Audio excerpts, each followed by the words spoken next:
Have you ever called for that ordinance to be repealed? We are not unable to coordinate with ICE right now. We are in communication with ICE right now. Only if there is a warrant, but I'm talking prior to the warrant. We wouldn't have a reason to coordinate. Because you don't know if they're illegal, because you are unable to coordinate until there is a warrant. So that's why this ordinance needs to be repealed. So now the 600 days, there's been no time to ask for this to be repealed. You did have a newcomer's playbook, 25 pages. You had time to put that together. And you had time to agree with the city council to authorize up to $2 million to pay Joe Biden's former lawyer, his law firm, to help cover your ass for Denver's sanctuary city policies for this hearing, correct? Thank you, Congresswoman. We have counsel. Did you authorize that spending? We have counsel to support this committee's investigation into any documents you may have. That is a year-long contract for the 13,000 city employees. And your budget you may request documents from. Seriously declining. Denver Magazine reported that Denver has spent $7.5 million on shipping illegal aliens to other destinations.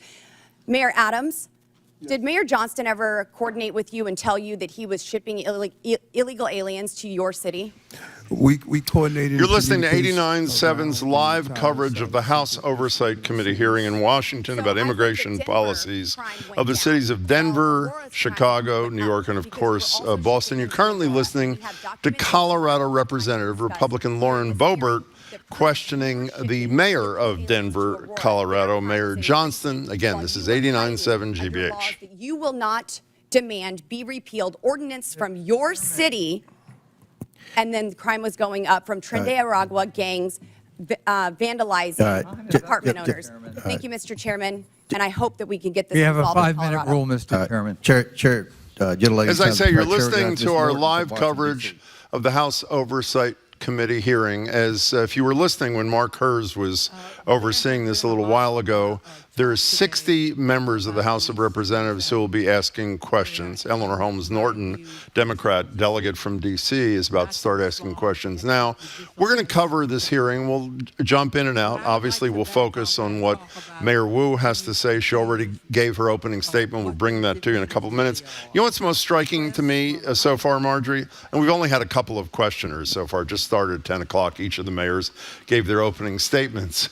Is the Republicans are trying to take a page from Elise Stefanik with the college presidents and asking for yes or no answers to questions that are not yes or no questions. Yeah. And if it turns out they attempt to answer them comprehensively, the questioner says, I'll take that as a no.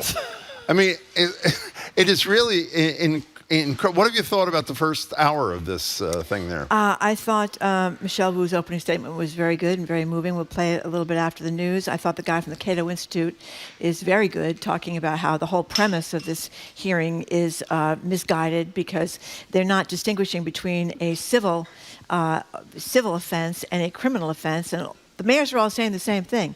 If someone is committed a crime or is alleged to have committed a crime, and it is a crime, then they can hand somebody over to ICE. If there's a criminal warrant that ICE has, that's correct. Exactly, but they won't let them answer that, distinguish between civil and criminal. Well, I have a question for you that we're going to try to get to the bottom of. When Mayor Wu was being asked those questions a couple of minutes ago by the chair of the committee, Republican Comer, and when his final question was, well, even if there was a criminal warrant, would you surrender that person who was the subject of the warrant to ICE? She didn't answer directly, and I didn't understand. Maybe we'll learn more as the day goes along why the answer to that is not just yes. I don't know. I don't know either. But it's just a bizarre. What was the expression? This is like a punching bag hearing, where they're just yelling at you and saying yes or no, yes or no, yes or no.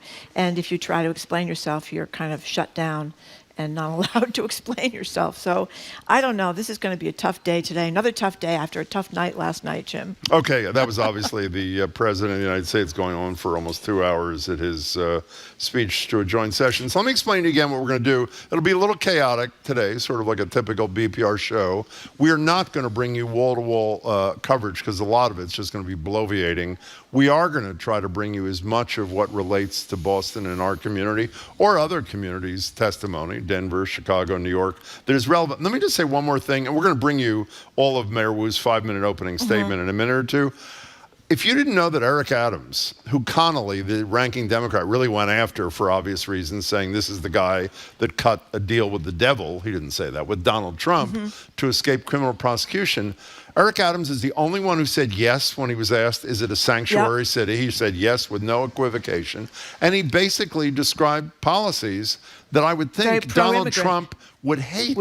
Is that so? Is he going to be arrested at the end of the hearing by Pam Bondi, the U.S. Attorney General? This could, and what I've also liked is that several people have said, the reason we're here is because Congress hasn't done its job to solve the immigration problem. So you're dumping this in the cities. You're blaming all these mayors. Why don't you do something in Congress to fix this? And they pointed out the lawlessness of what Homan has done. Shame on Tom Homan, as Michelle Wu said, when they are putting people who do not have criminal warrants against them. Can I interrupt you for a second? What? Here's Eleanor Holmes Norton from D.C. asking the Mayor Wu, speaking about how you fulfill ICE detainers. Here it is. They have information to solve a crime, and police need that help, that they feel comfortable in doing so. And so our policy in Boston is that regardless of your background or immigration status, you have access to our libraries. We want you to take your kids to school. We want you to be part of our community. And also, regardless of immigration status, if you commit a crime, if you do harm in the community, you will be held accountable. It is critical to the safety of Americans that cities have the ability to decide what is in the best interest. This again, Eleanor Holmes Norton. I didn't hear, maybe our colleagues back in Brighton heard an answer to the question about will you surrender an individual who is the subject of a criminal warrant, Mayor Wu. We haven't heard that. Why don't we bring the 5-minute opening statement if you weren't listening at 10:20. Here is what Mayor Wu had to say to the committee in the 10 o'clock hour. Recognize Boston Mayor Wu for her opening statement. Thank you. Chairman Comer, Ranking Member Connolly, and members of the committee, my name is Michelle Wu. I am the daughter of immigrants, and since November of 2021, I have had the honor of serving as mayor of Boston. I'm proud to be here on behalf of our city, the police officers, first responders, city workers, the faith leaders, teachers, parents, and neighbors who partner every day to make Boston the safest major city in the nation. And I'm proud every day to work alongside the greatest police commissioner in the nation, Commissioner Michael Cox. Every year since I took office, we've set a new record low for gun violence in Boston. Last year, Boston saw the fewest homicides on record in the last 70 years. Those are the facts. And behind these record lows are historic highs. The most ever young people working paid summer jobs, the most pre-K seats at no cost to families, the most affordable housing built in a generation. We have invested in the kinds of opportunities that cultivate prosperity and eradicate crime. And the laws on our books promote the kind of community trust that keeps all of us safe. In Boston, our police department resources and taxpayer dollars go towards preventing and solving crimes. And when it comes to criminal matters, the Boston Police partner every day with state and federal law enforcement. But Massachusetts state law and the Boston Trust Act make clear that immigration is federal law enforcement's responsibility. We are the safest major city in the country because our gun laws are the strongest in the nation, because our officers have built relationships over decades, and because all of our residents can trust that when they call 911 in the event of an emergency or to report a crime, help will come. This federal administration's approach is undermining that trust. In the past month, I've met with residents and faith leaders in community centers and places of worship, asking my constituents what they want Congress to know. And what I heard over and over again was fear and frustration. I spoke with pastors whose pews are half empty on Sundays, doctors whose patients are missing appointments, teachers whose students aren't coming to class, neighbors afraid to report crimes in their communities, and victims of violence who won't call the police. This federal administration is making hardworking, tax-paying, God-fearing residents afraid to live their lives. A city that's scared is not a city that's safe. A land ruled by fear is not the land of the free.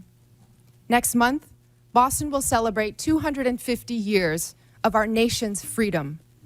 And in every one of those years, Boston has welcomed the world to our shores. From the English immigrants fleeing religious persecution, to the Irish forced out by famine, to the families from Haiti, the Dominican Republic, Cabo Verde, Vietnam, and so many more who call Boston home today. We are the safest major city in the nation. We are home to the greatest healthcare, the greatest colleges and universities, the most advanced innovators, and the 2024 world champion Boston Celtics. We are the cradle of democracy and the city of champions. We are all of these things not in spite of our immigrants, but because of them. 1 in 7 signers of the Declaration of Independence were immigrants. On the last 4 Red Sox rosters to win a World Series, 1 in 5 were immigrants. Of all the faculty at Boston University to have earned a Nobel Prize, all but 1 were immigrants. Today, 1 in 4 Boston residents were born somewhere else. Most have jobs, many have kids. All of them chose this country as their home because, like my mom and dad, they believe that here, where you've been doesn't limit where you're going. The strength of your character has nothing to do with the color of your passport. And how hard you work matters more than where you were born. That wherever you're from, if you pitch in, look out for your neighbors, and cheer for the home team, you can build a better future here for the people you love. So to every one of my neighbors back in Boston, know this: you belong here. This is your home. Boston es tu hogar. Boston, 这la calle, 这是你的家. This is our city. We are the safest major city in the nation because we are safe for everyone. Thank you. Thank you. I now recognize Mr. Beer for his opening statement. That was Mayor Wu, obviously your opening statement in the 10 o'clock hour. The lines, a city that is scared is not a city that's safe. A land ruled by fear is not the land of the free.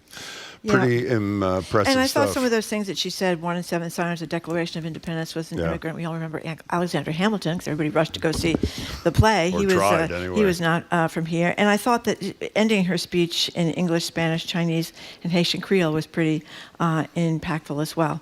So can I just say one thing? By the way, Jim Jordan, who's sort of one of the key Republican attack dogs, he's on this committee. He's also chair of the House Judiciary Committee. He's now going after the mayor of Denver. And as I said, throughout the day, we'll have the Attorney General with us from 1 to 2 until 1 o'clock, and we'll continue to follow the hearing while she's here.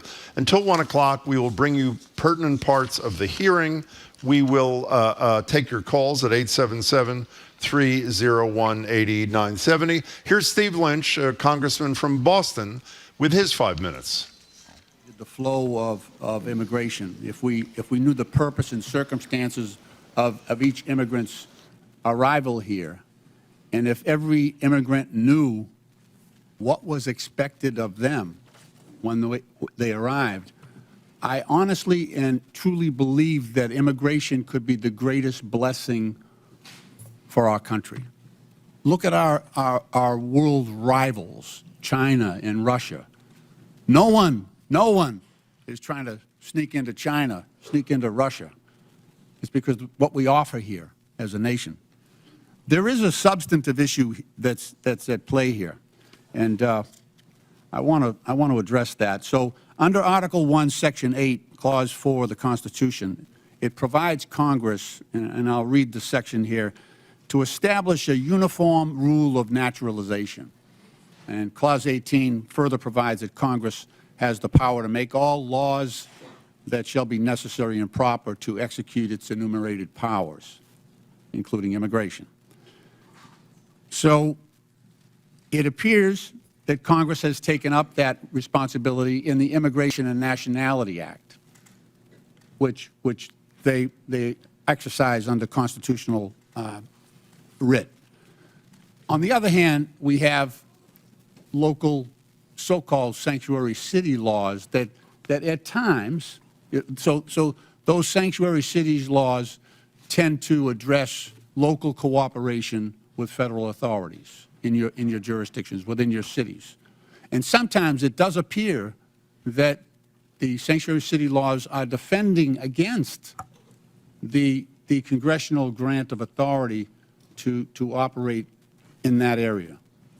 Now, you all, as mayors, and I ask this of the entire panel, you deal with this every single day, and we've heard some of it in your testimony eloquently. How do we, as lawmakers, we're struggling with this right now. There's a tension between that authority of Congress to act under Article 1 of the Constitution, and then your responsibility, nobly taken, to provide a safe environment for the residents and visitors to your cities. How do we reconcile, and I'm asking you for advice. You have a great perspective on this. How do we together reconcile the tension between those two operating systems, grants of power? And I'd welcome any advice you have on that, because that's what we are struggling with up here in terms of trying to come up with a comprehensive immigration policy that addresses all of these concerns. Mayor Johnson? Congressman, I'm happy to start the response. We obviously believe there is a federal system that has federal obligations and state and local obligations. We think, as Mayor Wu said, that our officers are uniquely prepared, trained, and ready to enforce local law and to keep our city safe. We want to focus on that. We do not have the capacity for our law enforcement to be doing federal immigration enforcement, but we want to be partners in making sure we're pulling violent criminals off the street. We do that now. We've done it in the past. We'll keep doing it. But we think the capacity for the federal government to focus on. But what I'm trying to point at is this. So the current president of the United States, Donald Trump, rode into office on this issue. On this issue. He put people in fear. I'm in a state that's 2,400 miles from the border. We're going to spend $1.5 billion on providing services and housing and everything to people who are in our state unlawfully. He got into office on that issue. So the costs to democracy are massive. It is now threatening our democracy because we have mishandled this issue. So we need to get together on this and turn immigration, like I say, into the greatest blessing that this country has, and not something that people are afraid of. That's the challenge. May I, Congressman? Please. This may be the last Oh, my blue. friend. This may be the last blue dress I'm wearing this month. It's going to be green from here on out as we celebrate Irish American heritage back at home. Please pass comprehensive immigration law that is consistent and compassionate. That will make our jobs possible, and we would so appreciate that partnership. I hear you. Thank you. I yield back. Gentleman yields back. That was Congressman Stephen Lynch, by the way, is another Massachusetts congressperson who introduced Mayor Wu at the top of the thing, who will ask questions probably in the noon hour. Oh, wait a second. Congresswoman Presley's coming up right now. Here she is. Okay, I'd like to seek unanimous consent to enter into the record thousands of DHS agents shift to deportation instead of drugs, weapons, and human trafficking. That is February 2025 USA Today. Without Also, objection, so ordered. Parents pull kids from childcare as immigration fears hit U.S. youngest. Without objection, so ordered. Chair. Finally, an 11-year-old girl in Texas died by suicide after she was bullied about her family's immigration status, her mother says. Without objection, so ordered. Chair recognizes Dr. Gosar from Arizona. Thank you, Mr. Chairman. So this is Paul Gosar from Arizona who's asking questions. You know, Marjorie, one of the things I'm confused about, I said earlier on, let me read to you a question that Comer asked and Mayor Wu's response, and maybe you can explain what I don't understand. My understanding about the Trust Act, which has similar versions in every one of these cities where mayors are testifying, is if there's a out and there's an attempt by ICE to enforce it, there'll be cooperation from local officials. Yes. But if it's just a civil violation, a detainer like that, they will not. They say that's the federal responsibility. Comer, the chair of the committee, is asking Mayor Wu about what happens if a criminal warrant goes out, for example, like this person who is not a citizen who raped and impregnated his 14-year-old daughter outside Boston. Right. Wu said it happened outside. I'm going to read you verbatim. Outside the city of Boston, I can tell you, in the city, whenever someone commits a crime, whenever there's a criminal warrant, we hold them accountable. If ICE deems they are dangerous enough to hold, obtain a criminal warrant, and the Boston police will enforce it. Comer, the chair, says, will you turn that criminal over to ICE? Wu says, we follow the laws. Comer says, I take that as a no. Why is the answer not, yes, we do turn them over to ICE? I don't know. I mean, that's to me what she should have. Well, I thought that's what we do. We do. We do. I was worried it was a little bit, getting a bit too legalese, that maybe there's too much lawyering going on in the background. But yes, they do turn them over. I don't know why she didn't say that. So if anybody, by the way, wants to weigh in the next hour or so about the hearing in general, some of you are texting and saying it's a total waste of time. Wu shouldn't have gone at all. I did. Or if you want to comment on the specific testimony or questions at this hearing, we entertain that at 877-301-8970. This is Mr. Gosar, by the way. I think most of his family has come forward and said that he is unfit to serve. They have. His family members have. Yeah, his family members. It's another true. RFK Jr. type situation. But I want to mention when, Tom Homan was talking about bringing hell to Boston. Let's play that sound. This was Mayor Wu's answer to her feelings about his claims about hell, which seems to be occupying a lot of Tom Homan's brain. Here she is. Shame on him for lying about my city, for having the nerve to insult our police commissioner who has overseen the safest Boston's been in anyone's lifetime. Bring him here under oath, and let's ask him some questions. I am here to make sure that the city of Boston is safe. Others may want to bring hell. We are here to bring peace to cities everywhere. So since Paul Gosar is speaking, and I think he would probably win an award as the single most uninformed member of Congress. Should we take a minute of him? Here's Paul Gosar, Republican from Arizona. I don't know if he's asking a question or he's just speaking. Here he is. Supported SB 1070, right? Mary Adams? Based on the premise that you or would you violate the supremacy clause? He's asking this question of Eric Adams, Mayor of New York. Would I violate the supremacy clause? This is way over my head. Okay. I felt law. That's Mr. Mayor Johnson, would you have supported SB 1070, allowing Arizona to follow their own laws? Because that's what you're doing right here. Thank you, Congressman. We currently follow all federal law, all state law, and all local law. So we do not have any supremacy clause challenges that we're pursuing or maintaining. Okay. Well, it seems like you are. But Mr. Johnson, do you agree? The city of Chicago complies with all laws. Okay. Mayor Wu. I'm not familiar with that law because I'm focused on the city of Boston, but we follow all state, city, and federal laws in Boston. What happens when you get in conflict with them? Who do you support? The Constitution, as I understand it, doesn't require cities or police officers or anyone to follow their laws in conflict, follow federal laws in conflict with local laws or state laws. Okay, in the Constitution it says, and it's explicit, that the federal government has jurisdiction and supremacy over all immigration laws, right? I mean, I've heard it a number of times from my colleagues over here. We're the ones who can define that. We're the ones that have it. We just heard we want a comprehensive immigration policy. How can you get a comprehensive immigration policy when you're defining it from the very get-go? You're building it on false premises and false tenets. Respectfully, Congressman, you could pass bipartisan legislation, and that would be comprehensive immigration law. The false narrative is that immigrants in general are criminals, or immigrants in general cause all sorts of danger and harm. That is actually what is undermining safety in our communities. If you wanted to make us safe, pass gun reforms. Stop cutting Medicaid. Stop cutting cancer research. Stop cutting funds for veterans. That is what will make our city safe. Yes, thank you. I yield back. Chair recognizes. That was Paul Gosar in Arizona. I think he's probably sorry he asked Mayor Wu that question. But by the way, I don't understand why the mayors didn't say, we don't, well, I guess Denver did, we don't violate any laws. We're not violating federal Because laws. it was the same. We're in total compliance with federal law. He wanted to say, are you a sanctuary city? Yes or no? That was the question.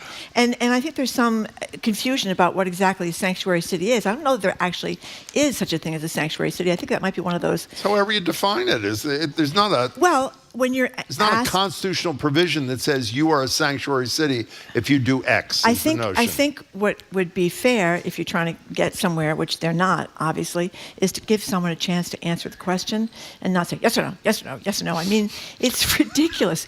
Look at this guy. Can you believe this guy?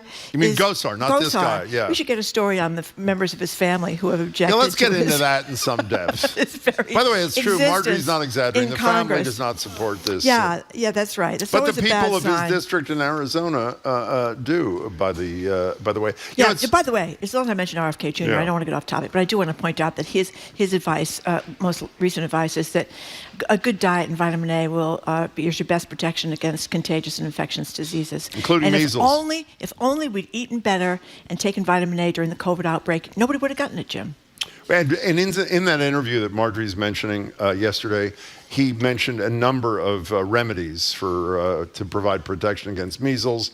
Never mentioned vaccination as one of the things. So if you want to give us a buzz, 877-301-8970. For the next couple of hours, we're going to focus on questions directed at Mayor Wu, and when Ayanna Pressley, Congresswoman from Boston, has her opportunity in the 12 o'clock hour, we'll hear what she has to say with her 5 minutes as well. But as I said to you before, there are 47 members of the committee. I think another 12 or 13 were granted permission to ask questions, including people like Ocasio-Cortez, which means that there are at least 300 minutes, that would be 5 hours for those who are mathematically challenged, of testimony and questions in the hearing. Jim, I just want to point out Please. that after Gosar's actions on January 6th, I guess he didn't comport himself very well the day the Capitol was taken over. This is what his brother said. I consider Dave Gosar, my brother, to be a traitor to this country and a traitor to his family. He doesn't see it. He's disgraced and dishonored himself. This is his brother? So there you go. Yeah. This is his brother. Like I said, if your brother, you don't have any brothers, Jim, which is I a good don't. thing. You're single Probably a good thing for child, me. we don't have to worry That's about it. true. But if my sister came out and announced that I was the biggest disgrace she'd ever seen, I think you might have pause there. You know what I mean? Well, how about Hegseth's mother? That's what she Hegseth's said. mother. You are not that That's man. right. That's right. That's right. We have 2 cabinet members. We don't know if Pam Bondi's family She has changed said her mind, anything by the bad way. about her, but we do have RFK Jr. and Hegseth, whose families tried to rescue America from them, and they failed. And I want to repeat, if you just tuned in, we listened to the opening statements of all 4 of the mayors, plus this guy from the Cato Institute, which is a libertarian think tank, who is very critical of what Donald Trump has done so far. And they basically were sounding the same note, which was, their laws sound like they're very much like the Trust Act here. Criminal warrant, we cooperate. Beyond that, we don't cooperate. Is that not the bottom line? That seems to be the bottom line, and that I guess they don't like that. But we've been reading in recent weeks about. Let's Wu go is back to speaking. Mayor Wu. Here's Mayor Wu. Live in the city. Mayor Adams, the same is true for New Yorkers. We didn't get to Mayor Wu. This is Mayor Adams. We'll bring it back here. Our number is 877-301-8970. Are we supposed to take breaks in this show today? How do we do this? Okay, why don't we take a brief break now? We're going to continue to bring you live coverage of pertinent moments of the Oversight Committee hearing, and the 60 members of Congress are going to be making statements or asking questions. You're listening to 89.7 GBH. I'm Jared Bowen. Coming up on The Culture Show, before he became a one-man literary institution, poet Robert Frost wrote some real stinkers. James Parker of The Atlantic takes us into the early days of Frost's writing, well before his ascent to greatness. And Paul Daigneault has been leading Speakeasy Stage Company for more than 30 years. He joins us to discuss stepping down and his farewell production. That's today at 2 on The Culture Show on 89.7 GBH. Support for GBH comes from you. And Mass General Brigham Health Plan, ranked /1 in member satisfaction among commercial health plans in Massachusetts by J.D. Power for the 2nd consecutive year. Details at mgbhp.org/everyday. And Regal Music Theatre, presenting The Magic of Ireland, a St. Patrick's Day concert. Talent from Broadway and Boston perform traditional melodies, comedy, step dancing, and more. March 8th and 9th, regalmusictheatre.org.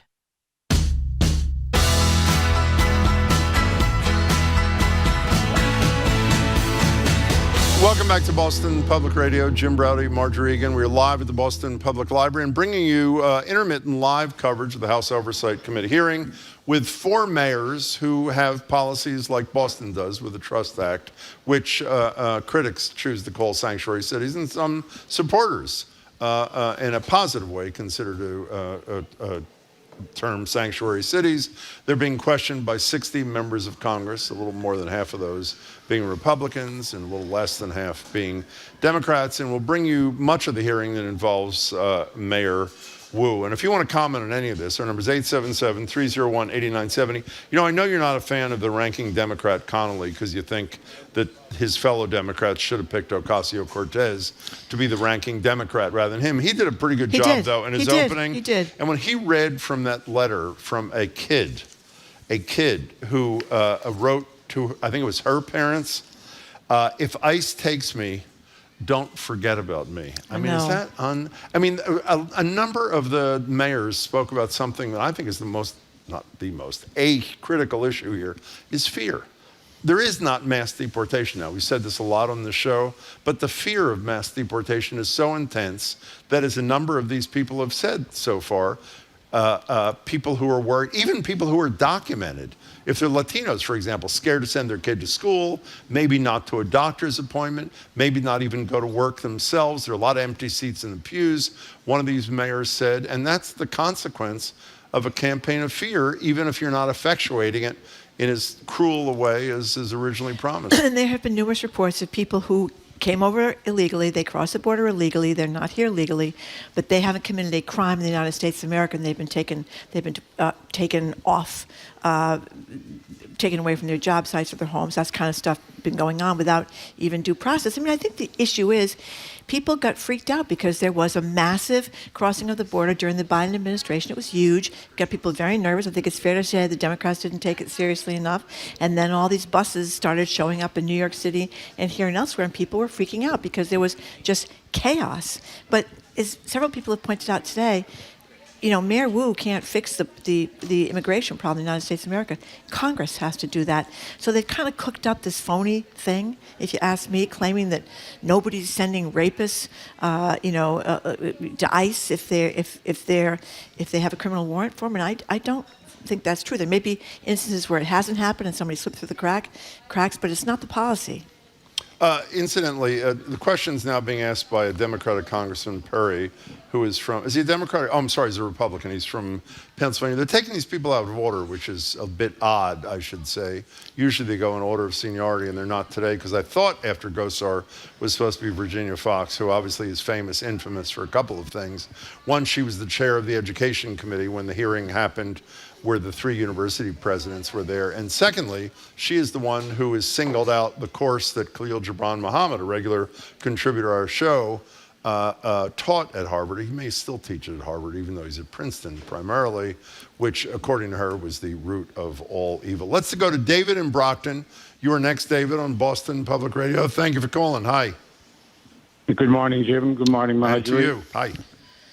I do not know the answer to immigration, but I wonder if anyone has ever considered accepting immigrants from those countries that the United States has meddled in, either politically, militarily, or even through their business interests, and completely fouled up and made those countries at least inhospitable, if not uninhabitable. Well, David, I can answer your question, at least in current events. We have stopped allowing refugees in from Afghanistan, which includes people who sacrificed their lives and the lives of their families to aid our troops when they were in Afghanistan. So if we're going to break our commitment to them, it appears that at least for the next 4 years, we're not about to let anybody in, whether they have helped us or not, even though it's a decent idea. David, thank you for sharing your thoughts with us. We appreciate it. 877-301-8970. And the temporary protected status of people like Haitians and Venezuelans who are obviously fleeing horrible conditions at home. It's a status that President Trump is attempting not surprisingly, to revoke. Our number is 877-301-8970. Oh, my goodness. What's that? The hostility of the text messages today is really something. Hostility directed at whom? Us. Oh, Yeah, for what? Yeah, for reading only Mayor Wu's answers and favorable questions and that kind of. But Well, a can I lot make a of suggestion? it's really gross. Let them. By the way, if you are troubled by how we're doing this hearing and you think we're missing critical parts of it, you should have the courage to call on the phone at 877-301-8970 and say it rather than text it. Here's Ayanna Pressley yet again. I'd like to seek unanimous consent to enter into the record mass deportations would deliver a catastrophic blow to the U.S. economy. This is from the Joint Economic Committee, December 2024. From where? What publication? The Joint Economic Committee, December 2024. Without objection, so ordered. I'd like to seek unanimous consent to enter into the record from the American Immigration Council, October 2024, mass deportation, devastating cost to America, its budget and economy. Without objection, so ordered. Chair recognizes Mr. Khanna from California. You know, one of the interesting things to me, we've only said this about 10,000 times, would you not agree that big business is much friendlier with the Republican Party and Donald Trump than they were with Kamala Harris and with Democrats? Big business is hugely dependent, following up on what Congresswoman Pressley just said, on undocumented workers. It's a odd bedfellows. I mean, so why are they not front and center in this debate? I don't know. Maybe because people that disagree with the president's agenda are hushed, are not speaking out that much about it. Now, the chairman just asked Mayor Wu if she needed time to nurse her baby. She said no. Hearing from her husband, the baby is fine. That's a great little tidbit. She walked into the hearing room this morning with little Mira. She had the baby, and apparently she got it's Ash Wednesday in the Catholic Church. I didn't even know Mayor Wu was a Catholic, but she had ashes on her forehead, and apparently she's a member of St. Cecilia's Parish over there, and they asked for prayers at St. Cecilia's Parish. That's John Rooney's joint? John Rooney's joint for her testimony today down in Washington, D.C. Did you know, before you read Emma Platoff's setup piece yesterday in the Boston Globe, that Mayor Wu was a beneficiary of the constitutional provision on birthright citizenship? I think I did know, because we talked about it when the whole birthright citizenship came up, because, yeah, if Trump had his way, she would have been, I guess, deported to Taiwan. Well, one of the things I'm not clear about is obviously he doesn't believe the constitutional provision is a constitutional provision, which is about as unequivocal in favor of birthright citizenship, even in front of Republican judges, as anything. Is Trump suggesting that those who became citizens through that provision should retroactively have their citizenship stripped away? Is that where he's going? Well, if you're not a citizen of the United States, then you don't get any of those benefits. But retroactive or prospective? I don't know, Jim. We didn't get that far. I think it would be impossible to do to people that are already here, that have been here for 40 and 50 years. But look at the Dreamers.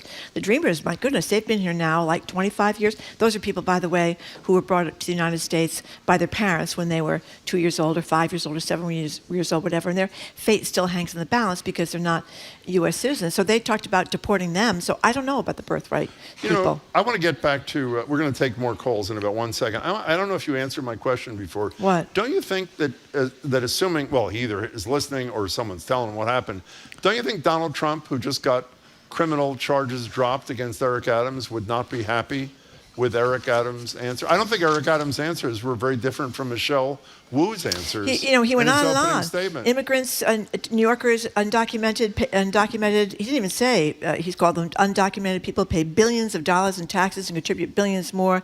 They play a vital role in functioning in our city.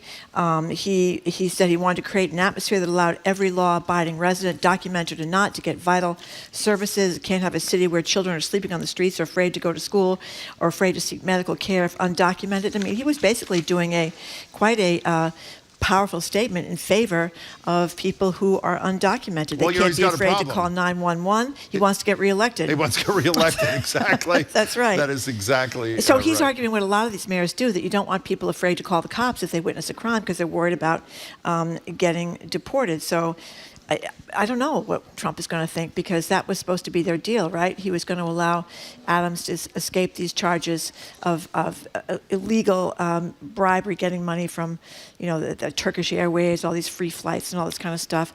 Those charges are going to be dropped, and we had these 7. How many was it? Seven. 7. An eighth quit, but not related to that. 7 who were involved in the case quit. Yes, they left. So, but I thought there was a quid pro quo there, that he was supposed to be Mr. Hunt down the undocumented, but apparently not. Let's go. Dodie from Providence. Thank you for Dodie. calling. Welcome to the show. Yeah, how are you this morning? Very well, thanks. Okay, I have a little, how do I say, a little problem with the way you're covering this program. I mean, this hearing. Sure. Okay, because you said, your co-host said somebody said you guys about how you're covering, and you said if you have any concern or any issue with that, you can call. We're glad you called. What's your concern, Dodie? Absolutely. Okay, my concern is every time that Republican are having questions, you always have to interrupt the questioning. So I remember when you were talking about the mayor from Denver transporting the immigrants to New York. Well, right there, you started talking. I kind of don't understand what they were saying. Dodie, we haven't played, if I may, you may criticize the production decision. We haven't played the full comments or questions from any member of Congress, Republican or Democratic, because our view is that most of them are making speeches. And what we're trying to do, maybe unsuccessfully on the issue that you did, is represent to the audience what the question is to which one of the mayors is responding. And if we failed to do it in an instance that mattered to you, we aired a lynch almost in its entirety, my apologies, then we apologize and we'll try to be more sensitive to it. Dodie, thank you for the call. 877-301-8870. Well, Lynch is from Boston. That's why we aired him in his entirety. And that's why we're breaking in for Congresswoman Presley, because she's from Presley, because she's from Boston, obviously. And by the way, Lynch, for whatever it's worth, with all due respect to Congressman Lynch, she spoke for almost his whole 5 minutes. I'd like to hear what the mayors have to say about the issues that concern any member of Congress, including those who represent our city. Let's hear from Bruce in Rhode Island. You're next on Boston Public Radio. Welcome to the show, Bruce. Hi. Well, good morning. And thank to you. Thank you for taking my call. I am a first-time caller. Thank you. Long-time listener. Thank you. I think the mayors are doing a great job this morning in their responses, but I think we're here at this stage primarily because the Republican senators and House members have been placed in a position of fear that goes all the way back to January 6th. Right after that, we saw a number of them change their tune about Donald Trump. That's correct. Donald Trump used an old ploy that comes from the Nazi era pre-World War II. Hitler invoked the Bruce, brown I have to shirt. interrupt you. Virginia Fox is asking questions. You just asked Mayor Wu how much Boston is spending on, quote, illegals. Here's Fox and the mayor. Stick around, Bruce. We'll get back to you. Taxpayers and hardworking Americans' collateral damage in the pursuit of open borders. Again, Mayor Johnson, are NGOs providing services to illegal aliens in Chicago? Take it back here. Mayor Wu's response was, I'm sorry, we do not ask about immigration status and providing city services, so we don't have that number. It's a little hard to hear what Virginia Fox is saying because she's chewing her gum so loudly that it's hard to understand her question. Bruce, let's go back to you in Rhode Island. I'm sorry to interrupt you. Go ahead. That's okay. So my point is that Trump has used the Proud Boys. He's used the Oak Keepers, the same as Hitler used the brown shirts. He put the fear into the Senate and House Republicans. And if we move forward to today, we had a fix to the immigration problem. Wonderful. It was a bilateral fix with money to hire more lawyers and more judges at the border to process people faster so they didn't have to wait 5, 6, 7 years. So here we are today in a hearing trying to blame the mayors of predominantly blue cities. Exclusively blue cities, yeah. that they've done something wrong, when in fact they've done many things right with a huge problem that they have. Bruce, that was an excellent first call, and I'm glad, for those who have short memories, Bruce is referencing the deal that Joe Biden bought into that was probably crueler than anything the Democrats in Congress and a Democratic president has supported, and it apparently had enough support to become law near the end of his term, and Donald Trump said to members of Congress, don't do it because I need immigration as an issue in my campaign. Obviously more concerned about getting elected than fixing a problem, and that's why there is no federal fix. Bruce, I'm sorry we didn't mention it. I'm really glad you did. Thank you for your call. Well, several of the mayors had mentioned that too, that they wouldn't be in the situation they're in if Congress had solved this problem, and it is their problem to solve. The mayors they can only deal with what's going on within their city. 877-301-8970 is the number. A lot of people are saying that they were very pleased with Mayor Wu's performance so far. Want to take a brief break for a minute here? Yes, let's take a brief break. We'll be right back. The persistent hum of computers mining cryptocurrency. These crypto mining centers are in the mountains of the ancient kingdom of Bhutan, and they could help rescue the country's economy. The grave situation Bhutan is in right now, I don't think they could have found a better option than the Bitcoin mining. Bhutan's bet on Bitcoin, next time on The World. This afternoon at 3, here on GBH News 89.7. Our programs are made possible thanks to you. And WellPoint. With WellPoint's health plans, members can visit any specialist with no referrals or primary care doctor required. WellPoint. Your whole health is our whole point. WellPoint.com. And Bernadine Sung Megason with Compass Real Estate, serving buyers and sellers throughout Greater Boston. Learn more at homesbybernadine.com.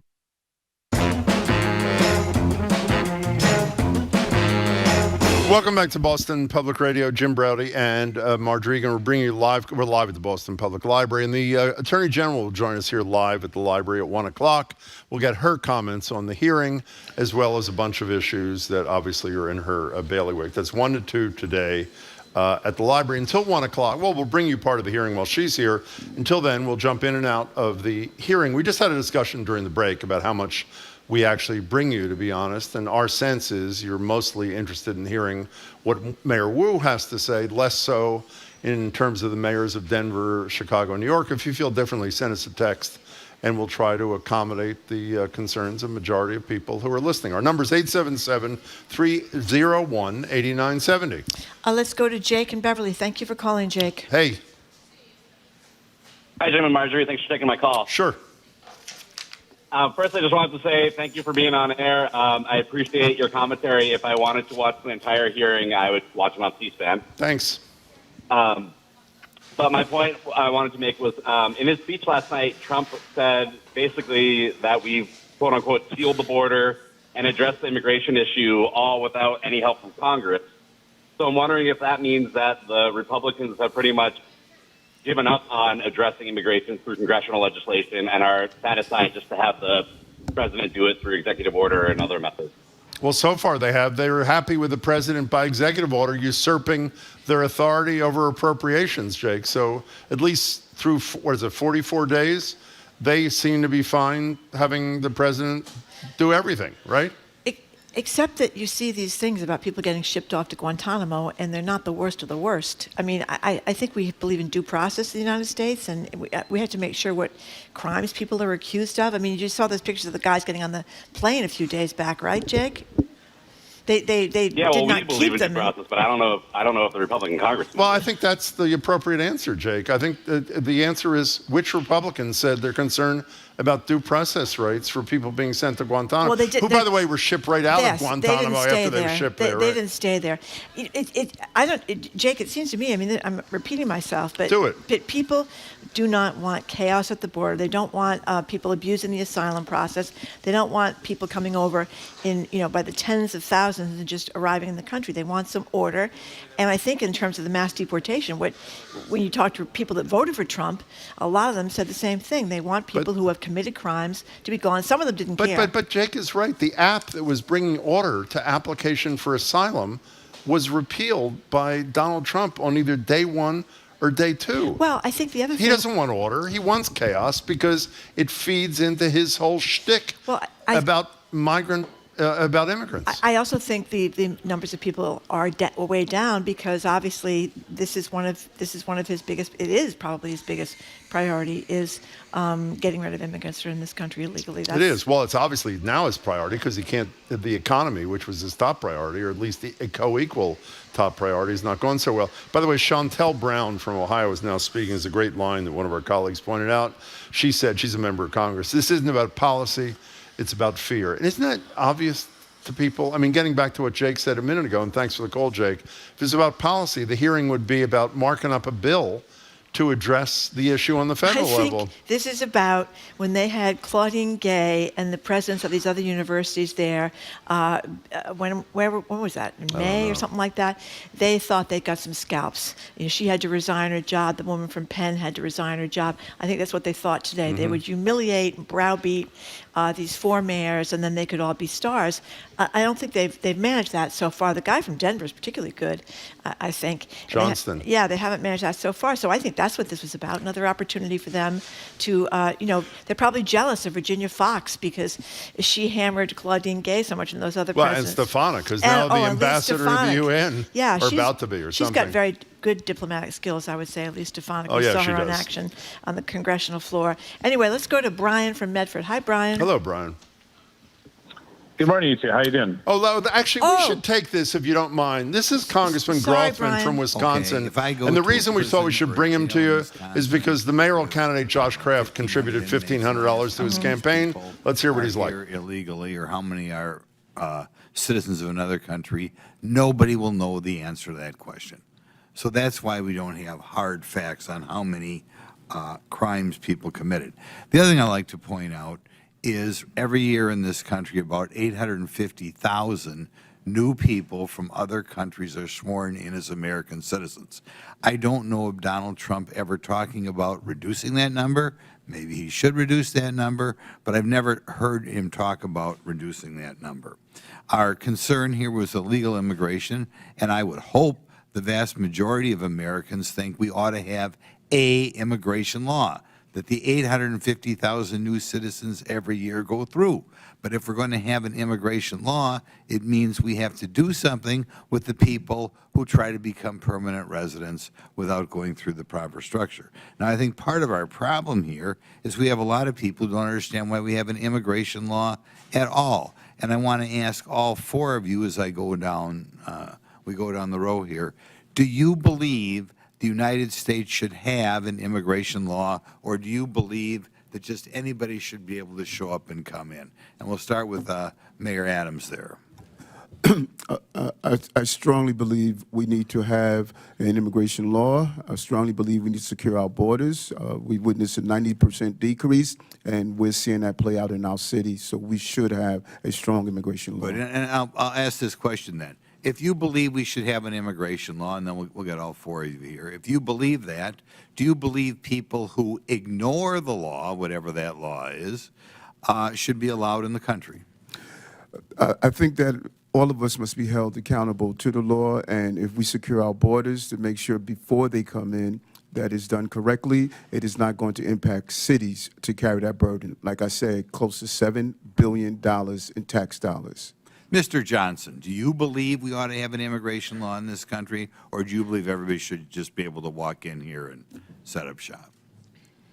Thank you, sir. I do believe we should have an immigration law. I do believe we should have secure borders. I do believe we should fix our asylum process. I do believe we should let dreamers get access to permanent citizenship. Okay, then the question is, is, if somebody ignores that law and comes in this country, do you believe whoever, ICE or Border Patrol or anybody, should spin them around and send them out? Or can they just ignore the law, and because they, however, crossed the Rio Grande, overstating a visa, whatever, are here?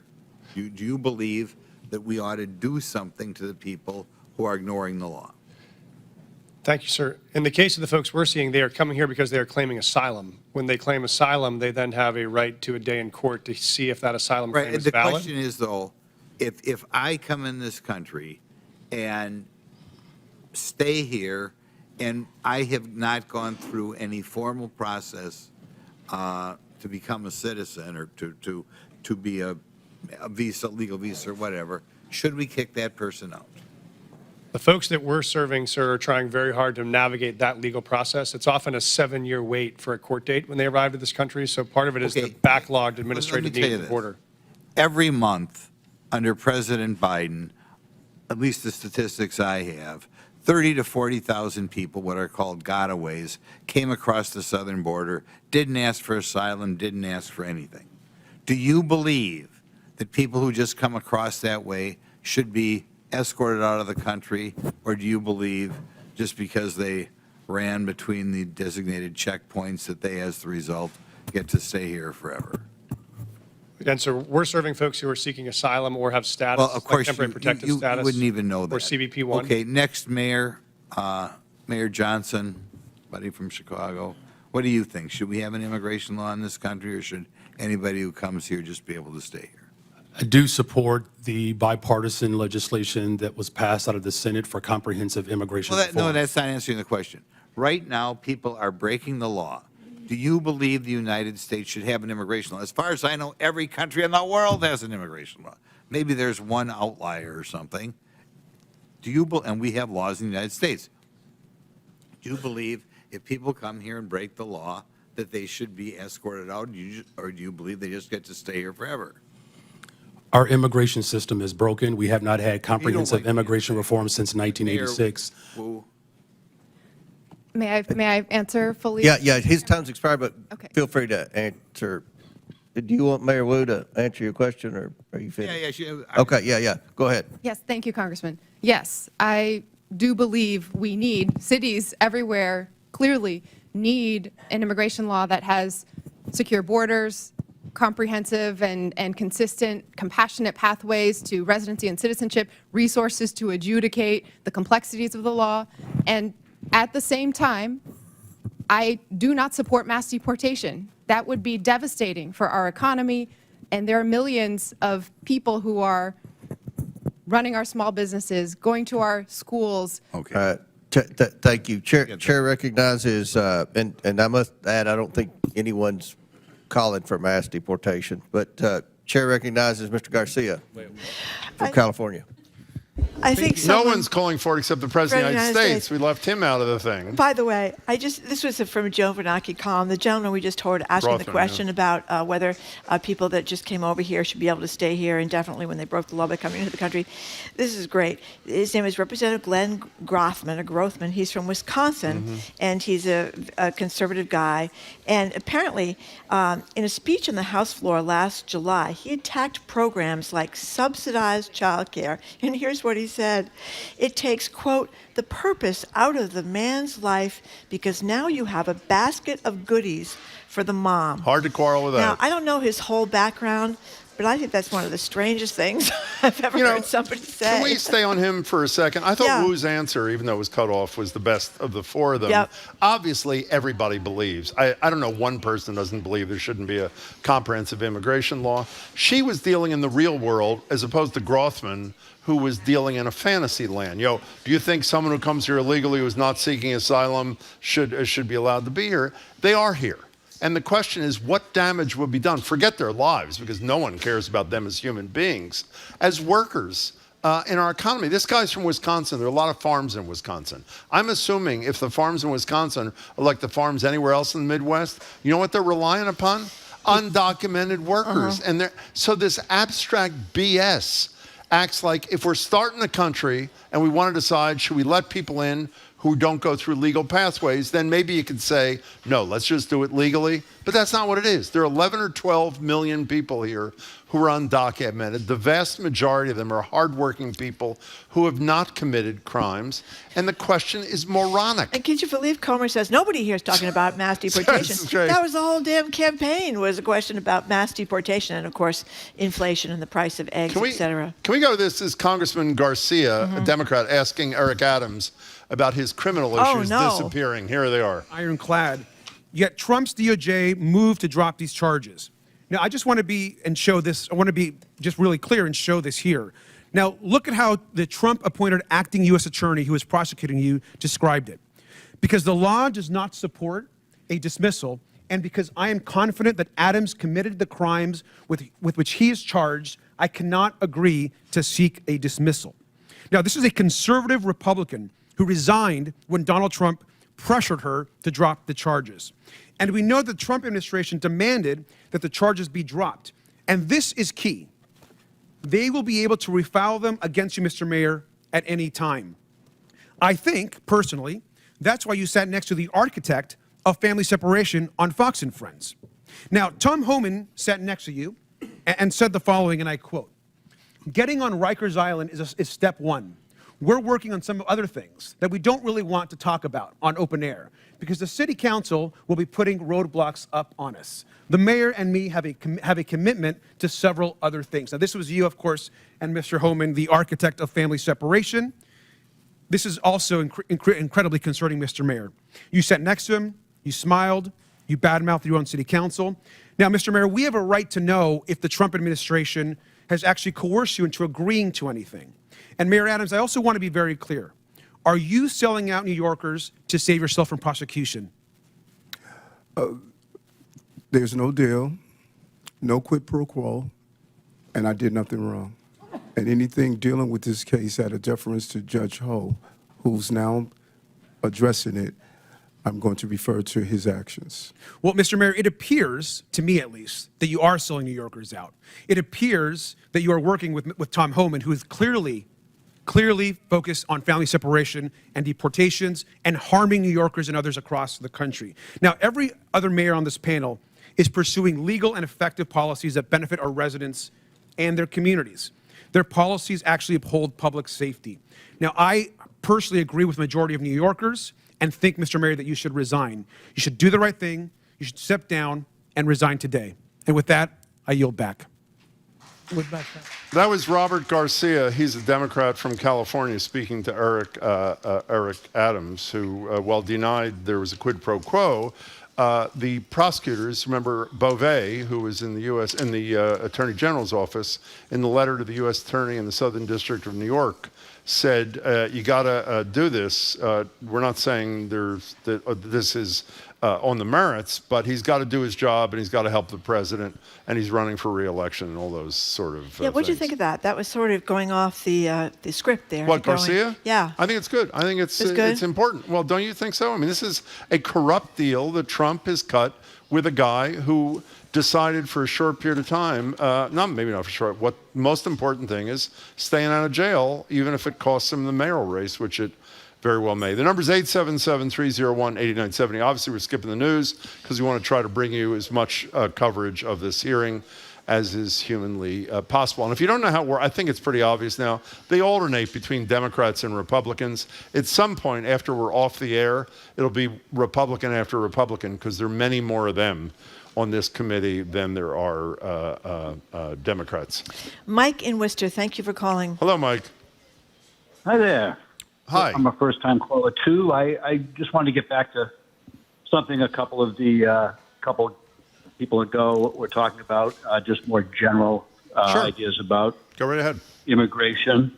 To follow up on your point, Jim, about why Trump blocked that bipartisan bill that Republicans seem to complain about, it was very clear he not only wanted to not give Biden a win at a critical time, but he certainly wanted to keep that issue alive for his MAGA voters, keep them fired up.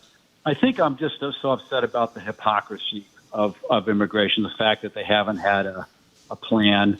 We need these people for our agricultural work, hospitality, construction, and we hear the same fear and hate that's been spoken about immigration in different countries as well as ours, the fear and hate that they're taking our housing, that they're increasing crime rates, that they're taking our jobs.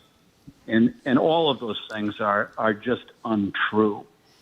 And it's really, really frustrating to hear people who've taken hate to such a level where they believe in, there's a replacement theory and all these other things going on the right about immigrants. And it's my one last point I want to make, and then just ask a question. and also a recommendation. If you haven't read the book American Dirt, what a terrific novel about what really goes on for people trying to come into this country.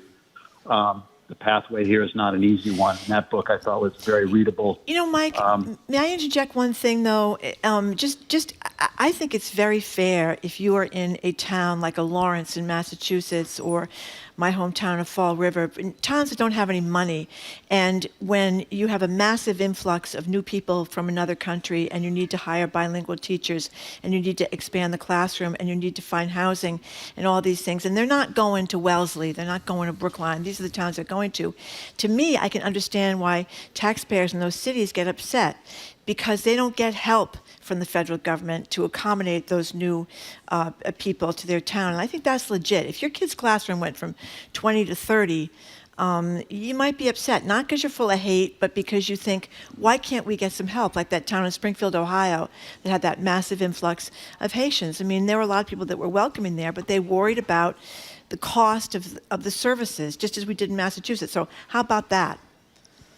Same thing happened in Maine, where I used to live. I'm trying to think of the town where I had a huge influx of Somalians. That's right. Yeah, it's tough on the local taxpayers. And the mayor was talking about, we're not opposed to having these people come in. It's just very difficult because it's taxing our ability to take care of them, to provide the services that they need. And he was called a racist, but he really was just speaking in very practical terms. Yeah. But Mike, can I respond to Marjorie through you? Two things can be true at the same time. Right. The legitimate concerns are there, and I will say what I've been saying since we've been on the air. If my family was in one of these countries in Central America and was suffering, whether it's political repression or I couldn't make enough money, my family couldn't make enough money to feed, I'd do the exact same thing. And if someone said to me, well, it's in violation of United States law, you know what I'd say? Thank you for the information. But the point is, I'm on my way. The point is, these places should get some help. From the federal government. Yes. Exactly. And they don't. Oh, okay. There we are. That's my point. Mike, that was an excellent call. Call us again. Thank you so much. 877-301-8970. You're listening to our live coverage whenever Mayor Wu is addressed or speaks. 4 mayors, New York, Chicago, Denver, Mayor Wu, and a guy from the Libertarian think tank. Here is Mayor Wu. Should we hear from her? She's talking to clouds. Citizens are concerned about that. Their taxpayer dollars that are supposed to be going to disaster relief for them and their communities going to illegal aliens. Do you agree, each of you, yes or no question, I have a couple seconds. Do you recognize that it is against the law to harbor criminal aliens? Gentlemen, time's expired, but please answer the question, Mayor Adams. Yes, reading federal law, correct. I do recognize that, and we do not do that. The city of Chicago does not harbor criminals. Yes, we follow the laws. Mr. Chairman, I have a unanimous consent request. Proceed. I would ask to enter into the record 2 articles. One, talking about President Trump putting mass deportations to the heart of his campaign during the campaign.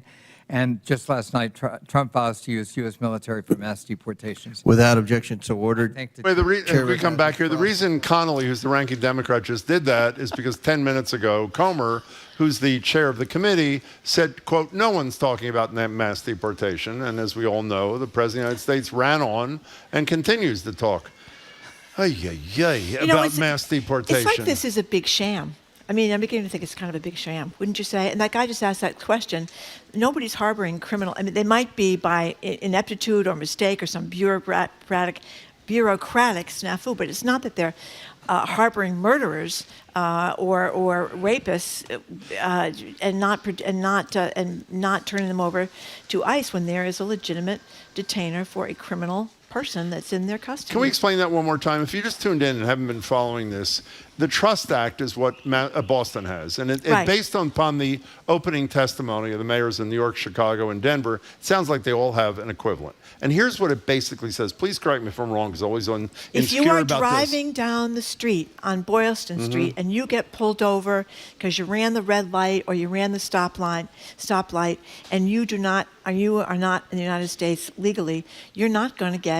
Not going to be sent off to prison. Well, you won't even be asked what your immigration status is. That is correct. And so the bottom line in terms of ICE, though, is the following: Immigration and Customs Enforcement. If you've committed a crime And if ICE gets a criminal warrant, Right. the cities in question, all four including ours, Boston, will cooperate, period. If you don't have a criminal warrant, their attitude is, which is perfectly legal, even if Trump and Homan don't like it, they're not going to cooperate. The feds can do what the feds do. It's their job. It's that simple. So when they continue to say you're harboring, they like to say criminal aliens is the expression they use. You're harboring criminals who are undocumented people here. Right. They're not actually not. They are not. Well, there's a difference between a civil and a criminal case. correct. As we all know, E. Jean Carroll, Trump was convicted in a civil case. Found liable in it. Yes, found liable. That's right. That is the correct term. If it were a criminal case, he would be found to have committed a crime. But he was found liable in that civil case, different from a criminal case. Here's an example of a criminal case. What used to exist against Eric Adams, the mayor of New York City, before he decided to go into the tank and play ball with the president of the United States. Faye and Hamilton, we'll bring you back to the hearing at the appropriate time. Faye and Hamilton, you are next on Boston Public Radio. Welcome to the show, Faye. Hi. Oh, hi. Hello. How are you? Thank you so much, and sorry for that expletive. That's okay. Oh, you're the one you told us yesterday you like the F word. Okay, go ahead. Right. Okay. Actually, I'm calling just to say, listening to these hearings is like a McCarthy-esque a reenactment. House Un-American This is not- Activities Committee for the young people out there, including the counsel Roy Cohn, who went on to become the lawyer for Donald Trump. But go ahead, Faye. Exactly. They don't give our mayors enough time to talk. It's not about answering questions. It's about saying all immigrants are criminals and should be deported. It's not distinguishing. But all I had to say is that. Thanks. We appreciate your call, Faye, as always. Thank you so much for giving us a buzz. The number is 877-301-8970. While we're going to continue to cover this hearing as best we can through 1 o'clock. At 1 o'clock, we'll be joined in person by the Attorney General. She'll weigh in on what she thinks of the hearing so far. We'll ask her some what we hope are questions that you want to ask, but if something major happens in the hearing between 1 and 2, particularly if it affects the Boston or the mayor of Boston, we will bring that to you even when the Attorney General is here. And so far, there have been no gasp moments that I hope that I think maybe some of the people. On Well, the I still don't understand why Wu and the others didn't answer the question about whether you'll turn a quote criminal over to ICE. Thank you. I don't know why the answer wasn't yes, I don't as know. opposed to we follow the know. laws, which sort of is an oblique kind of answer. Yeah, it's always better to be, or say Correct. instead of we want to be, we will hold people accountable. It would be easier in this context, I think, to say we will honor the ICE detainer and. Yes. Yes, we The will. answer is yes. I don't know why. Well, I think we're missing something because these are pretty smart people, and my assumption is we may be missing something, but we'll find out. The number is 877-301-8970. That's our number. If you have thoughts about the hearing, about the performance of any of the participants, and about immigration and immigration reform at all, give us a buzz. Some of the texters are making jokes about Elon Musk, who apparently overstayed his visa when he came here from South Africa. But he is a citizen as of now. I think he's been a citizen for quite some time. I don't know. Paul in Belchertown, welcome to the show. You're next on Boston Public Radio. Hey there, Paul. Hey, how's it going? I just want to agree with you, Marjorie, that this is a big sham, and it's just a show for Donald Trump. You know what I mean? Yeah. All these one-way questions that you can only answer yes to, so they can take these mayors later to court. That's all I got to say. Thanks. Yeah. They may try to take him to court, and they may take. Again, I'm not an immigration law expert. We may talk to Nancy Gertner today, former federal judge. I'm not sure how that'll work. We'll see. I don't think they're violating the laws. They may not be doing what people who support mass deportation like Donald Trump would like them to do. That's clear. I don't think that they're violating any laws. Do you? Here's the mayors? No, I don't think they're violating any laws. I think it's been. I think that some of the Republicans seem confused about that. You were right. Musk became a citizen in 2002. Yeah, it's been okay. Yeah. Why is it that Donald Trump doesn't want immigrants in this country, but he wants Egypt and Turkey to take Palestinians from Gaza 2 million into of their them. Countries? That's a good question. I can't answer that one. And either. they're a lot smaller. At least we get a lot more room in the United States of America. Yeah. Okay. Let's go to Carol in Plymouth. Thank you for calling. Hello, Carol. Oh, hello. I can't believe I'm on radio. Neither can I. Thank you for taking my call. Don't blow it, Carol. Go ahead. Go ahead. I won't. I won't. So my point is a follow-up to what Marjorie said. Please. Marjorie made the comment that communities have a gripe, a legitimate gripe, when their schools and other services are being impacted by immigrant populations. Right. What I want to say is I have seen the benefits. I have seen my own little granddaughter's classroom welcome English learners, and they are learning from those children. They are learning how to speak Portuguese from their new classmates. They are learning about new cultures. They are learning empathy, compassion, and an interest in the wider world.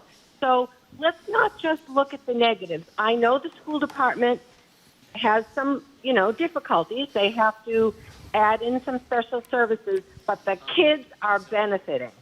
Carol, thanks. No, I think that's a great point. It's wonderful to be in that kind of situation. I mean, I was thinking like in terms of what they had to do with the Roxbury After School Center that was used by kids from Roxbury who are not, generally speaking, people that are rolling in dough, and that's where the kids went after school, and that was shut down for many months to become a shelter for immigrants, which I think was tough. It was tough for those kids, and it was too bad that we couldn't have had the money there, again, from the federal government, which has not gotten its act together for comprehensive immigration reform, to not put all the onus, which it is, on the cities and the states. I mean, why is that?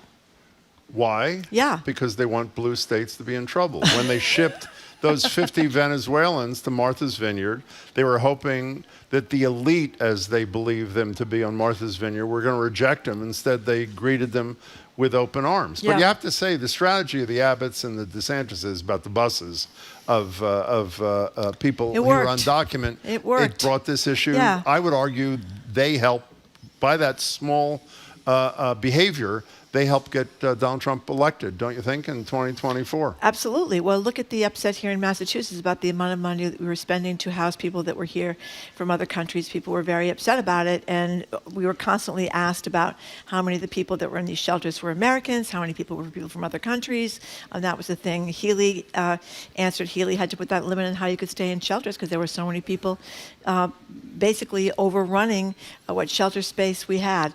Anyway. Even though we have a right to shelter law, but despite the only state to have it, and despite having that law, a court determined that we didn't have to comply with it, which I have to say I still don't totally understand. Our number is 877-301-8097. What are you laughing Kate about? Kate in Newton says, the real headline here is no one here is talking about mass deportations. That was what Comer said, that's head of the committee here that started this whole thing. Kate says that should be plastered everywhere, especially for Trump and his goon, she called him, not my words, Homan, to see he would be the immigration czar. He's not there today. Is he there today, Mr. He was Homan? at the speech last night. He was in the House chamber for Trump's speech. Nancy Gertner, should we take Nancy Gertner for a couple minutes? We're now joined on the phone by former federal judge Nancy Gertner, who, in addition to everything else, is now teaching at Harvard Law School, and she's kind enough to spend time with us. Hello, Judge Gertner. How are you? Hi. So, Judge Gertner, you've sat in a million courtrooms as a lawyer and then as a judge. What do you think about this yes or no strategy that is being used today in this hearing so people can't really answer with any nuance? It's just like a yes or no, yes or no. How's that work in the courtroom generally? It's a cross-examination strategy. Yeah. Right? I mean, that's what, in other words, you can think about it as an investigative strategy where you're actually trying to get nuanced answers. And then there is a cross-examination strategy when your purpose is simply to trap the witness in a mistake. Yeah. Period. Full stop. And that's what they're doing. Yeah, Judge Gertner, I don't know how much you know about the Trust Act, but I have asked about 8 times today, and I should know the answer, and I'm hoping you do. Mayor Wu, early at the top, when the chair of the committee, Comer, was asking questions of the mayors, mentioned a Boston suburb. It was Berlin. I don't remember where it was, where, to quote him, quote, an illegal alien raped and impregnated his 14-year-old daughter while living in a shelter for illegal aliens. So would you turn that criminal over to ICE? And Wu's response was, it wasn't in our city, but if it was in our city, we would hold them accountable. If ICE deems they're dangerous enough to hold, obtain a criminal warrant, the Boston police will enforce it. Comer, will you turn that criminal over to ICE? And Wu, instead of saying what I thought the answer was, which is yes, we follow the law, which led me to believe the answer was not yes. So under the Trust Act, my understanding is if ICE has a criminal warrant, they will get the cooperation of law enforcement in Boston, which to me means, I assume, turning over the person for whom they have a criminal warrant. Am I misreading this? You're not misreading it. There's a difference between criminal and civil. Right. That is to say, the Trust Act in Boston, everyone will say that if someone is in court, let's say, on a criminal case, and then there is an ICE detainer, that will be enforced. There's no question about that. First, the person's already arrested. ICE will come into court or wait till they, walk outside the courtroom, and they have access to that person. The question is compliance with civil detainers, which are not, which are issued by an administrative officer, which are not warrants that a judge would enforce. And that's a different matter. And what they're not essentially what the city is doing is not standing in the way of ICE's enforcement. They're just not facilitating it. And under the Constitution, actually, they don't have to.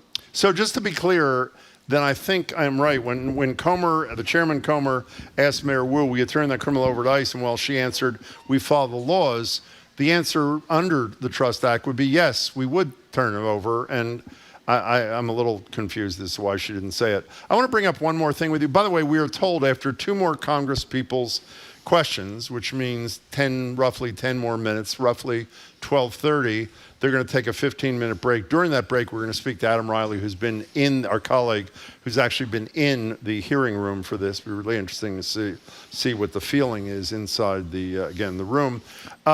We spoke to you about Eric Adams and the decision by Trump's former personal lawyer, Bowen, who's now working at the Justice Department, to instruct the lawyers at the U.S. Attorney's Office in the Southern District of New York to dismiss the charges against him because he's got to help chase undocumented people and run for re-election, allegedly not a judgment on the merits.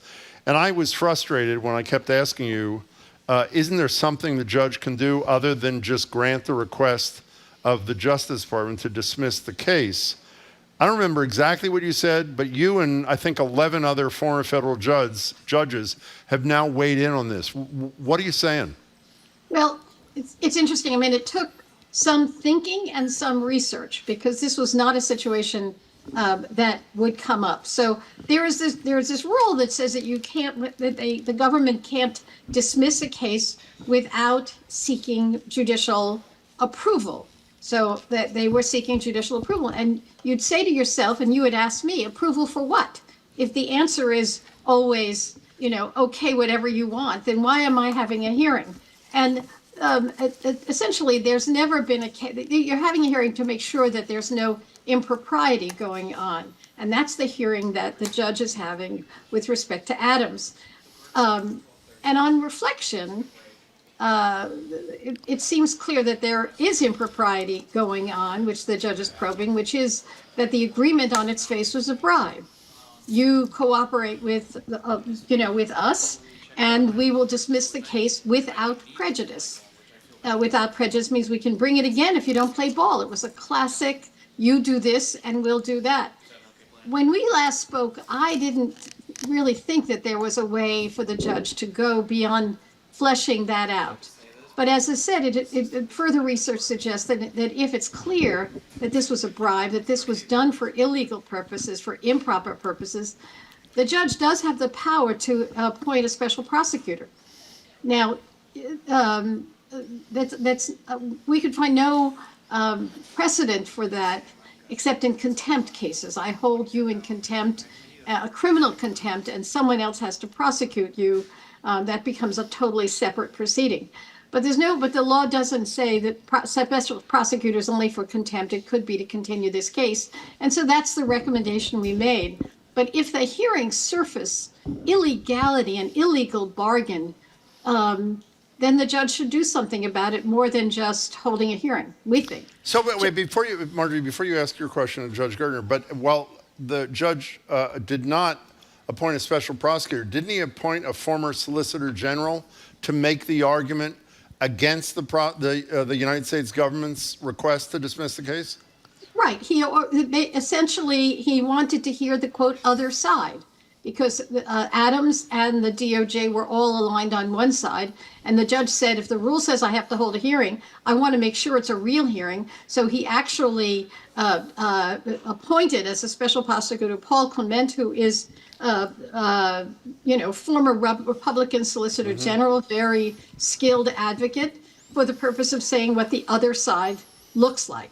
That's not especially unusual in a situation where the judge thinks that there's something going on and he needs additional information. Got it. Before you ask your question, can I just read? Farrah and Gloucester may have said a variation of what Judge Gertner said. My confusion about when Comer said, will you turn that criminal over to ICE? And instead of Mayor Wu saying yes, she said we follow the laws. Farrah's analysis, which I think is a variation of what Judge Gertner said, is the word criminal means different thing to the Republicans and the Democrats. The Republicans think they're all criminals. And as a result, Wu wanted to be careful and said, we'll follow the law. She obviously would turn over somebody for whom there was a criminal warrant. So there you go. Right. No, there's no question about it. We know ICE is generally in the courthouses. That they're not in the courtrooms, but there are courthouses. And in that respect, the Trump policy is no different than any other president. That if someone got within the sort of crosshairs of the criminal law and was also deportable, they would be deported. It's as simple as that. So she's not doing anything different. It's the degree to which she cooperates with civil detainers, which could be against someone who's overstayed their visa. Got it. Thank you, Judge. So, Judge Gertner, one last thing. As you know, that the Supreme Court today with John Roberts and Chief Justice John Roberts and Amy Coney Barrett joining the three-level justices, they decided that Trump has to pay the nearly $2 billion in foreign aid that was frozen because they were shutting down most of USAID. So the Supreme Court has said this now, that he's going to pay the $2 billion. There's been some question about whether he would honor these edicts from the courts because he's been ordered to pay money before at the lower court level and hasn't done it. So what do you think about Barrett and Roberts joining the liberals? And do you think the president will honor this decision? I can't say that I've now given up all predictions about the Supreme Court, but I do. It was widely believed that Roberts and Barrett would be, arguably concerned about what's going on with Trump. And so that was gratifying. I can't say I was totally surprised, but that was gratifying. Will he obey? Who knows? I think he will. He says now he will. The dissent was saying, how dare a district court judge order the government to pay? And I mean, it has things on its head. Congress ordered Trump effectively to pay when they appropriated the money. The money at issue in the case before the Supreme Court is money for services already rendered by USAID. And so the government, you're not directing the government to do that which it wouldn't have already done or should have done. So it should have been a no-brainer, but there was a vigorous dissent by Justice Alito. Yeah, and what about Kavanaugh? Because I always think, again, I'm always wrong about this, but you're right about Roberts today. Well, and Barrett, I said that before about Barrett. Yeah. But what about Kavanaugh? Because he doesn't seem like a lunatic fringe kind of guy. He doesn't? No, he doesn't. Okay. At least not to me, compared to the other lunatics. I mean, it's hard to know. I mean, here's the thing. There is, I think, a 6-person majority for the concept of, it's called a unitary executive, the notion of the, very robust view of the executive. And so clearly Kavanaugh is in that camp, as is Gorsuch and Thomas. Okay. This case shouldn't involve that because it shouldn't be the case that even if you believed in a strong executive, that they have a right to ignore Congress. And these are ignoring already made commitments to people. So that's a bad sign for Kavanaugh. Yeah. It is a bad sign. Okay. The other thing is that this case has gotten up to the Supreme Court through a very unusual procedure. The fact that they are taking it and opining on it is really very troubling because this is a temporary restraining order. 14-day order. It ordinarily is not appealable. In this case, the judge did say pay by X date, but the mechanism to pay was already in effect. It was the stopping that was new. So who knows? On that note, you know is the answer to the question. Judge Gertner, it's great to see you as always. Thanks so much for your time. We really appreciate it. Judge Nancy Gertner. That is Judge Nancy Gertner. Thank you very much, Judge Gertner. So you're listening to WGBH. We're going to be joined a little bit after this break by Adam Reilly, who's been in the hearing room all morning. He's going to talk about what's going on down there. Well, let's not break until they break. I thought we were breaking. Well, it's going to take Adam a minute to get to the mic. Oh, it's going to take a minute. To us. Is that not true? So I will not take a bite out of my sandwich. Oh, wait, they're in recess. Oh, I'm wrong. They just did go into recess. You know why they're in recess? Why? Because Michelle Wu has to nurse the baby. That is true. I love that. My apologies. I love that. 20-minute break. Okay, not us. Just for a few minutes. We're going to talk to Adam after this break and continue extras from the hearing. And at 1 o'clock, we're going to be joined by the Attorney General of the Commonwealth to take our questions and yours. You're listening to Boston Public Radio. We are broadcasting and from the BPL and streaming at youtube.com/GBH News.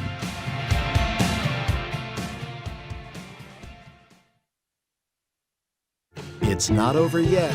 More smart conversation about community issues is up ahead with Jim Braude and Marjorie Egan on Boston Public Radio. Right after a news update from NPR. Stay with us here on GBH 89.7. Our programs are made possible thanks to you. And Bridgewater State University, helping create jobs for Massachusetts and working to connect industry leaders to graduates, elevating business in Boston and beyond. bridgew.edu/elevate. And the Museum of Science, presenting the exhibit Superhuman Body, World of Medical Marvels, proud sponsor of GBH's Stories from the Stage, Heroes, a live in-person event on Wednesday, March 12th at 6:30. You're listening to 89.7 WGBH HD1 Boston. Online at gbhnews.org. GBH News. What matters to you?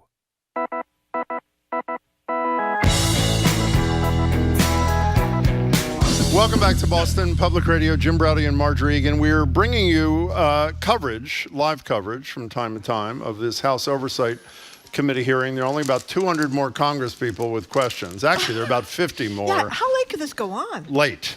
But we're not going late. We're done at 2 o'clock. But here's the deal. There are 4 mayors there, if you just tuned in: Denver, Chicago, New York, and of course, Mayor Wu. And this is called by the Republicans under the leadership of this guy Comer, who's the chair. And by the way, before they even, I don't know if people know this, before the hearing even started, Comer said, and before there'd been any testimony, he described the 4 mayors as, quote, pro-illegal alien, reckless violators of the law. So they sort of made up their minds before the thing started. Oh, and you mentioned before, mention it What'd I again, the video leading up to this. Oh, there was a video that they put out, which I've never seen before, a 3-minute sort of promo video where there was burning of the Declaration of Independence, of the Constitution. There was, of course, Donald Trump bloviating about this issue in an attempt to sort of gin up this deal. And by the way, if you heard Comer's opening comments, he only mentioned Donald Trump about 300 times in 5 minutes. In any case, but in the room for this hearing, and I am really jealous, is our colleague Adam Reilly. They're in a 20-minute break, so he's going to give us a couple of those. Adam, how you doing? It's going well. It's good. Oh, no. It's a good start. We'll get back to him in a couple of seconds. Just froze. Okay. So they're going to call him on the phone. They are and going see to if call that him back. works. So what was I saying a minute ago? It's really great to be in those rooms. Yeah, it is. You ever been in one of those rooms? Anita Hill. I was in the Anita Hill hearings. That was really great. Did anybody you know ever testify in front of a congressional committee? Did you, Jim I Browdy? may have Of course, done it that, always yes. gets back to Jim Browdy. Thank I you did very not much. realize that you Thank were you. called to testify. About what could that be? It was Congress, when I was the president of the Legal Services Union, was on the verge of making the legal services, lawyers, secretaries, and paralegals the only non-public sector employees in United States history to have their right to strike taken away. And I was there to testify against the bill. I tell you, and no one ever quite recovered from Well, that in the words of Donald Trump, it was maybe the single greatest piece of testimony ever, Okay. before, Okay. after. Adam is back. Adam is Reilly. back. How you sounding? Say hello. So what was the mood down well, let's there, hear if we Adam? can hear him first. Hi. I am guardedly optimistic you can hear me. I think Okay. I found a Great. good space, and we're Great. being less technologically ambitious. So, Great. Yeah. So set the Hello, scene guys. for us. What was it like? It has been remarkable to watch one of these in person. I heard you talking about your experience covering these. I haven't covered a hearing like this before. And on the way in, one of the press aides who was facilitating us getting in said that there is more out-of-town media interest for this hearing than any other hearing he can recall seeing, which makes sense in a way because you've got 4 major cities represented, but it's also such a hot-button issue. So huge media crush. To watch Jim Jordan, who I've seen hammer people without giving them a chance to get in, word in edgewise, to watch him hammer people in real life packs extra punch. But let me focus on what to me is the most striking thing. And I don't know what I haven't heard any of your broadcasts yet. I think that Michelle Wu is having the best day of any panelist. I don't feel like they've laid a glove on her. I think she has done better than I expected her to do. I thought it was sort of a no-win proposition. Best case scenario, she rides it out with having any moments that go viral for the wrong reasons. And she's done much, much better than that. She's going viral for her exchange with Paul Gosar, in which she effectively just completely shut him up. I know that she is tweeting out her shame on Tom Homan line, which I thought was the line of the day so far for her and for everyone else. So I don't know if you two agree, but I think she is kind of carrying the day. Not that the other panelists have been bad. I think Mayor Johnston has been really good in particular. Me too. But I think Michelle Wu is just kind of serenely floating above it all and making the point she wants to make and unscathed. Well, I thought the Homan thing was great. We played that before. I also thought we played the live. Speaking in 4 languages? Well, that was good in her opening, but it was also great when she said, maybe, I'm paraphrasing, it'd be better if you spend time working on gun control and and she went down the list, things that really matter. Yeah. You know what I was really... that's the moment that is currently going viral with Right. Yeah, funds thousands for of thousands of veterans. page views and likes. Yeah. The thing that I was really surprised about is if you didn't know that Eric Adams had cut a deal, which he denies having done, with the Trump administration to get the criminal charges against him dismissed, and you heard his opening statement, he was as pro-immigrant and pro-humanitarian as any one of the panelists. What was your reaction to that? I was struck by that as well, and I got the impression, if I recall correctly, the committee chair, Rep. Comer, I think that Adams was the only mayor he introduced as outstanding, if memory serves. He ran down the line, introduced the different mayors, and started out with the outstanding of New York City. And you got the impression that he was hoping for more than Adams than he's been able to get. So that was an interesting moment because you're right. It was as full-throated a defense of what you get by being a sanctuary city or a welcoming community as we've heard from any of the other mayors, including Mayor Wu. Yeah, how about when Comer said nobody's talking about mass deportation? I thought that was rather odd since much of the campaign. Marjorie, I wish you could have seen me in that moment because, and that was, by the way, that was, as I recall, if I recall correctly again, that was in response to another really strong Michelle Wu moment where she was being asked, should we have an immigration law that says that people can't come in the country? And I didn't know how she was going to handle that. And she was very unequivocal. She said, yes, we need secure borders, and I'm against mass deportations. And then when that questioner said, no one's talking about mass deportations, I, without even thinking about it, did sort of like a snap, sit up and look around to see if anyone else was as perplexed by that as I was. It it was really strange. Can I just mention one other Sure, thing that struck sure. me about Mayor Wu's approach? Sure. All right, I found myself wondering before this, as I wondered how she was going to fare. I think that even in friendly interviews, like with the two of you, she has a tendency when she's asked a question to offer a very sort of nuanced, subtle, complex introduction to her response before getting to her response. I don't think that's a bad thing. I think, in part it's being very bright, in part it's her training as a lawyer, but it's almost a tick of hers that I've always noticed.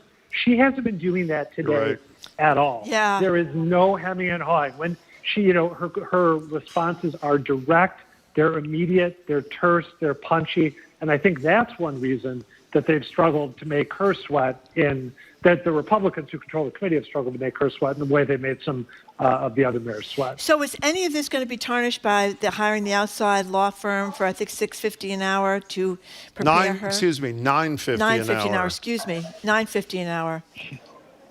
And I think if you're a Wu critic going in, someone who thinks that it's a big deal that she is spending this much money to get prepped for this hearing, then that's how you're going to explain it away, right? You're going to say, well, sure, if you spend, what is it, $650,000? Is that what the Herald report is? They're saying it could be $650, yeah, it could be. That's the Herald. Okay. Right. Well, they were right. Whoa. In fairness, they were right about the $950. No one's denying that. So go ahead. I just don't know that we're up to $650. No, they said it could grow to $650. So it's not there. Go ahead, Adam. Sorry. I think if you don't like her and you want to explain away her performance, that gives you something to explain it away with. I don't know, to be honest. Maybe the two of you do. I don't know how common it is for local officials who are going to testify before Congress to get that kind of prepping. And I don't know what the other mayors have done, if anything. But I'm not really sure. If you're just watching this, if you're tuning in and you don't know, if you're watching from outside of Boston, or if you're agnostic on Wu, or if you're a Wu fan, I think what you'll remember is the strong performance rather than the money that was spent to get ready. That's my... By the way, not only do I agree with you, but the money would have become important if she had performed poorly. Well, frankly, I think after what happened to all those university presidents last time, you'd be foolish if you didn't do a lot of preparation for this, because you need that kind of, I think, to go up against these people. I don't know if I would have hired outside lawyers, but I agree with Adam. If she continues to do well, it's a history. So we're right that the break is about nursing the baby? That's what's going on here? Maybe. Okay. I have not looked into that. Okay. I think there was a reference made by Comer. What did he say? That one of the panelists had asked for a break. So you might be right. By the way, that was another strong moment for Wu, was when Comer jumped in and said, well, I think Mayor Wu needs to take a break now. And she said, no, I'm all set. And he didn't seem to believe it. And she said, I trust my husband. The baby's okay. We can keep on going. I thought, it was a moment in which I think the Republicans were struggling to get some traction. They were looking for a break. It was a break that was going to be connected with her duties as a mom. And she just said, no, I'm going to plow on through, which I thought made her look good. Hey, Adam Reilly, do us one favor. Based on the pro-undocumented worker testimony of Eric Adams, if he's let out in handcuffs by the Justice Department, will you call back?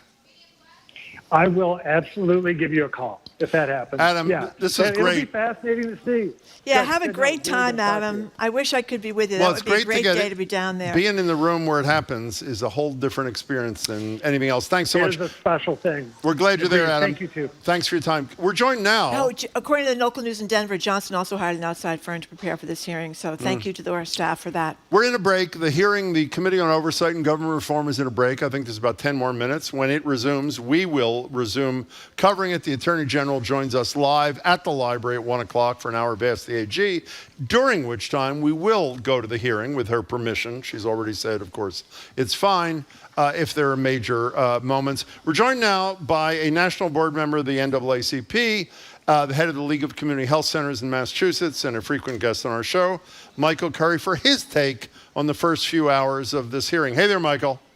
Hey, good to see you both. You too. So let's go to the dreaded local angle first, Michael Curry. How's our mayor doing?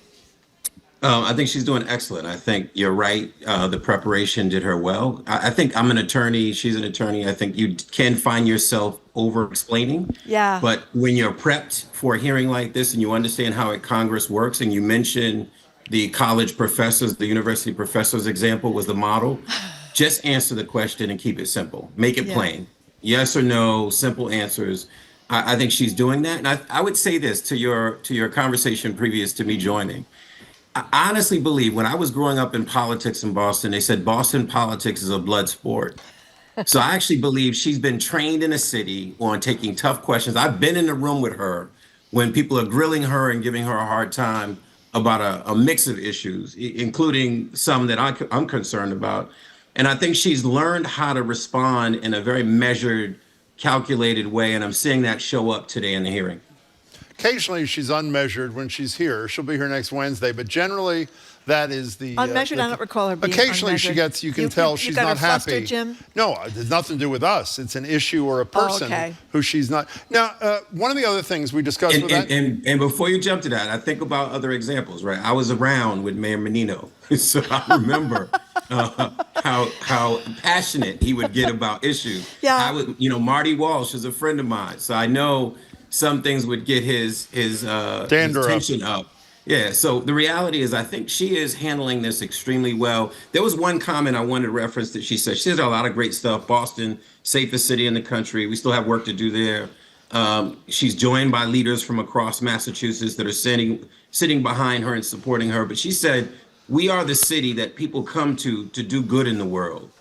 And she meant those immigrants too. They come here for a reason. They come here for opportunity. And I love, and I know her team probably prepared this for her. She dug into the history that other immigrants and other ethnic groups have come here for opportunity and were illegal as well, and then made a life for themselves and contributed. And they were white and they were Irish and Italian and Polish and the rest. I love that she made that point. And she mentioned Cape Verdean and Haitian and others. You know why Michael Curry liked that point? Because he makes that point all the time when he's here too. And so I continue to be stunned by Eric Adams' opening statement, as I said to Adam Reilly and I said to Marjorie.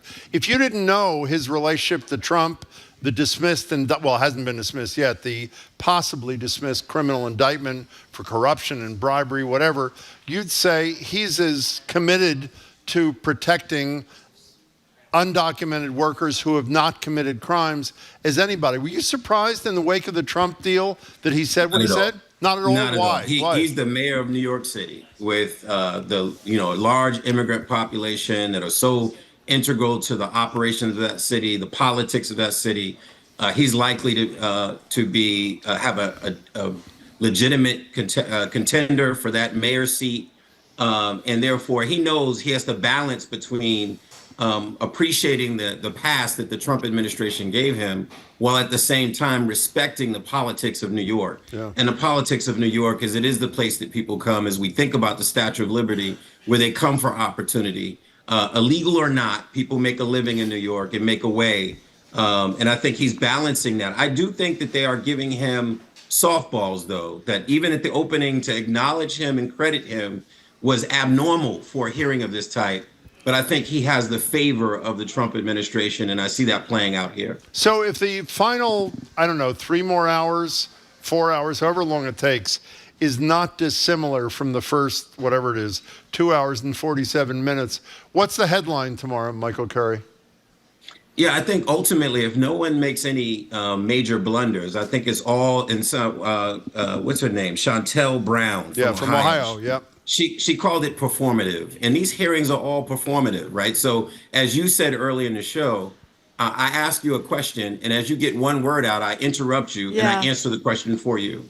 So it's an exercise in patience and an exercise in withstanding disrespect and listening and saying, okay, I'm going to try to get whatever words I can in. But the reality is most of this hearing will be the congressional members themselves making statements, getting their shots in. I am actually very pleased, that one of the things that the Democratic congressional leaders have been asserting in this conversation is protecting Medicaid, which I think, was a little bit left field. But, they're finding ways to insert some of the other areas of concern that will impact everyday Americans. And it's, tangentially related to this issue of immigrants. But I think, undocumented or documented. So I appreciate that they're actually getting some other points in as well. Hey, Michael, as always, really love your perspective. Thanks for taking the time to join us. Appreciate it, Michael Curry. Thank you, Michael. Anytime. Thank you. So are we taking a news break at the top of the hour, Jamie? Is that where our plan is? Okay, so let me sort of reset, as they call it in the trade. It's 12:48. 12:48. Thank you, Marjorie. That means we're about almost 3 hours. What time is it? 12:48. I forgot. It was 12:48. 12:49 by now. Oh, it is almost 12. If I pause for 10 more seconds, it's 12:48. Okay, so 12:49, give or take. Unlike me, of course, who's been really combobulated. Is that a word, combobulated? I don't know. Okay, in any case, the hearing's been on a little bit short of 3 hours. They're at a 20-minute recess. We're really not sure. We think it may be so that Mayor Wu could nurse the kid. We don't know. But in any case, they'll reconvene and they'll probably go. Do we have any idea what NPR is doing after us in this hearing? We don't. Well, in any case, we're going to have the Attorney General here in about 15 minutes, 10 minutes. Again, we'll talk to her about what we would ordinarily talk to her, but we will break into our discussion with her. She has already said she's happy to have that happen to cover other pertinent parts of this hearing. What's your takeaway? We heard from Judge Gertner and from Adam Reilly, who's in the room, and Michael Curry. What's your takeaway from 3 hours of this? Well, we've dipped in and out, but, I'm biased for the hometown team. I mean, I want the mayor of Boston to do well and distinguish herself.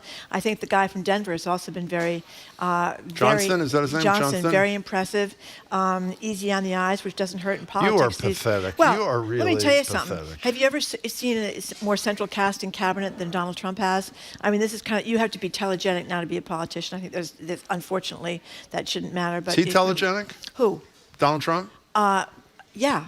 No. He is. No, he's you may not like him, and I certainly don't, but he's attention getting on he's on attention television. getting. That's a totally different kind of thing. So anyway, did I ask you, what did you say? What's your takeaway from, did you answer that question? I said I'm rooting for the hometown team. I thought so far, so good. There certainly haven't been any terrible mistakes. I hope there are no terrible mistakes. I love the fact for the women in America that she's down there taking a break to nurse the baby during the hearings. We have come a long way since when you used to get arrested in the aisles of Target or, the Halloween costume. Remember our mutual friend, Wendy Murphy? Yeah. Wendy Murphy is a great lawyer, mother of 5. I remember covering the hearing she had before SJC. Before the State Judicial Supreme Court. Supreme Judicial Court. Sorry. To you too. Thank you. Anyway. State's highest court. State's highest court. And she's got a newborn baby that's about 10 days old and in the baby's little car seat in the front. And her 10-year-old daughter is watching the baby. And they were like beside themselves. Oh no,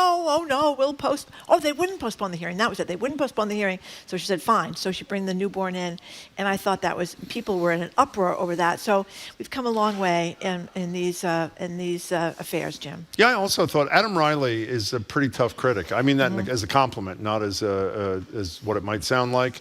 And the fact that Adam went on and on for almost the whole time we were talking about how impressed he was by Wu is of significance. And again, people don't, when you're in the room, it doesn't matter what it is. You're in a courtroom, you're in a hearing room, you're wherever it is, at a political rally, you have a totally different experience than you do when you're watching on television or listening on the radio. And that's going to be an interesting question too.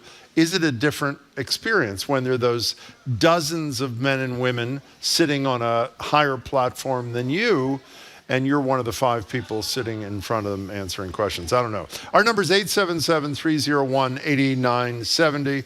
That's our number. We could probably take a couple of calls and texts and things about your view. The hearing should probably reconvene, I think, any minute. Do we know when they're, any minute is our assumption. And again, the Attorney General's here a little bit after 1. What are you laughing about? I said the Republicans' media feedback loop is so devoid of facts they don't even know the basics, like Trump is campaigning and seeking mass deportation. I think they actually do know that he's seeking mass deportation. One of the texters says, I'm sure a lot of what they're hearing from mayors and the Cato guy is news to them. This is Debbie in New Hampshire. I think they've seemed a little caught off guard by some of the responses they've gotten. By the way, I have an answer to the question. At 2 o'clock, when we are done talking to the Attorney General, if you want to, the hearing is going to go on for hours. If you want to continue to watch it, it'll be live streaming at gbhnews.org. That's you can see that at 2 o'clock as soon as we are done. John in Westford, you are next. Thank you for calling. You're next on Boston Public Radio. Let me say in advance, if they come back, we may have to interrupt, but we're glad you called. Hi, John. Oh, it's fine. Thank you. Hi. Hi. Yeah, the immigration bill, that original one everybody's talking about, that would have allowed 5,000 people a day to automatically get a hearing, which could take 7 years, for amnesty. That's 1.8 million a year, the equivalent to New Hampshire and Vermont. And if you multiply that by like 4 years, it's the size of New England. We could not, that alone, that's not counting the gotaways and those that came by other means. It is a terrible bill. Well, and it would have devastated our economy. And then as far as the work goes, like it used to be, there's that image that, well, and this is just a stereotype, the Mexicans, who else is going to do our landscaping? Yeah, excuse the terrible stereotype. Who else is going to do our landscaping? But it also dips into other sectors like roofing and framers. And it's really affecting union carpenters. And in certain states, people are leaving the unions just because they can't get union jobs. Well, except before, if I can go back to your first point, John, about the flaws in the bill that Trump killed, you know that until Trump told them that they should kill it, that a ton of Republicans, including some of the most conservative, including arguably the most conservative, Lankford from Oklahoma, was the champion of the bill. So the Republicans loved it until their leader told them they weren't allowed to love it, and they did a 180. I mean, so I'm not disrespecting your retelling of the facts. I'm just saying people of Trump's party were willing to vote yes until he told them not to. So, but the other thing, John, I always thought too, if people that came here and they were not citizens could get a green card or could get citizenship much more quickly, then the employers wouldn't be able to screw them and undercut the American citizens. I mean, that's part of the problem. People were working under the table without benefits. But if they had green cards or citizenship faster, then they'd be making the same union wage as everybody else, you know? Hey, John, as always, we're really happy to hear from you. Keep calling, keep listening. Thanks for your input. Do you want to take the hearings reconvene? Just this is Congresswoman Summer Lee from Pennsylvania. Just to give you a feel for the hearing, she is a Democrat. There are and here policies she or is. court decisions limiting these ICE detainers, as it is such a blatant violation of the Fourth Amendment. And when people's Fourth Amendment rights are violated, it's the cities, not ICE, who face civil lawsuits. As a reminder to Republicans, the Fourth Amendment is the one against unlawful searches and seizures. Just last year, New York City's Department of Corrections had to pay $92.5 million in a settlement to those they unlawfully detained for ICE. Republicans are putting these mayors between a rock and a hard place. And the reason that they're doing this is because Trump is trying to get them to do illegal things.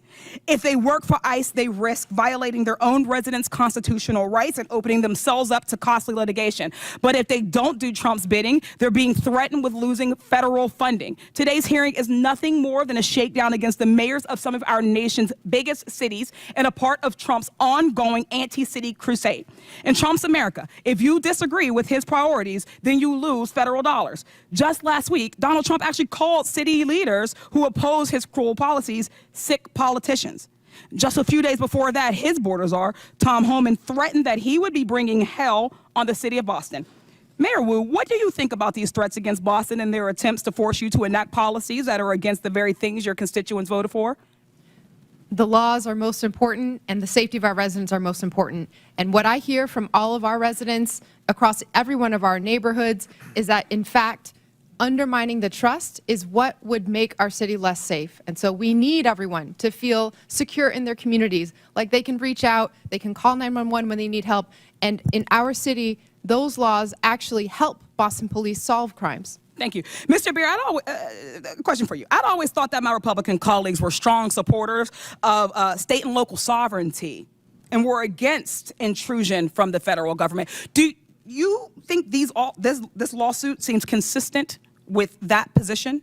Oh, absolutely not. If you look at the Supreme Court precedent on this, it came from a gun control law that said that state and local governments had to cooperate with the federal government on gun control. The Supreme Court said that's unconstitutional. Not a single member on this side, I believe, would be against that Supreme Court decision. Mm-hmm. There's nothing illegal about protecting people's constitutional rights and due process, education, and equal treatment under the law. But it is illegal for the federal government to withhold federal dollars that these cities' taxpayer dollars have gone towards.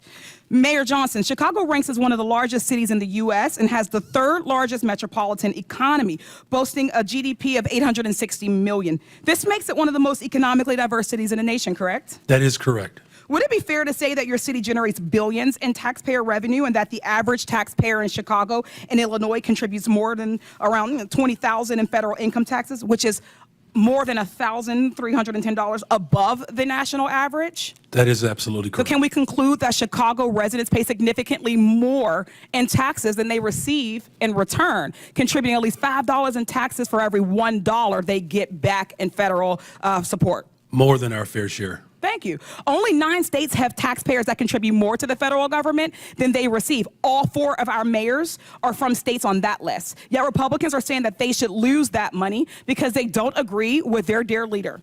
Trump and Republicans are attempting to take money from blue cities and blue states and give them to their red states. Republicans too often demonize blue areas and cities that are the very areas that are keeping the economy going. The attacks we've heard on mayors today are not only shameful, they're dangerous capitulations to the impulses of this president who is trying to expand executive power in nearly every direction. I'd like to thank our mayors, Wu, Johnson, and Johnston for coming in today, having the strength of courage to stand up to this administration. Thank you. I yield back. Chair recognizes that congressperson can talk. Rising star, Summer Lee. She's from Pennsylvania. She won the primary by less than 1%, and became. Where's she and then from? she became Pennsylvania. Where she became in Pennsylvania? It's a big I'm looking state. to see. She was the first black woman from Pennsylvania in the House of Representatives after winning the general election. Raised in North Braddock, Pennsylvania. That's First black woman ever in the House of Representatives. Wow, yeah, that is and it really says she graduated BA in journalism, Pennsylvania State University, Juris Doctor. She's a lawyer, Harvard University.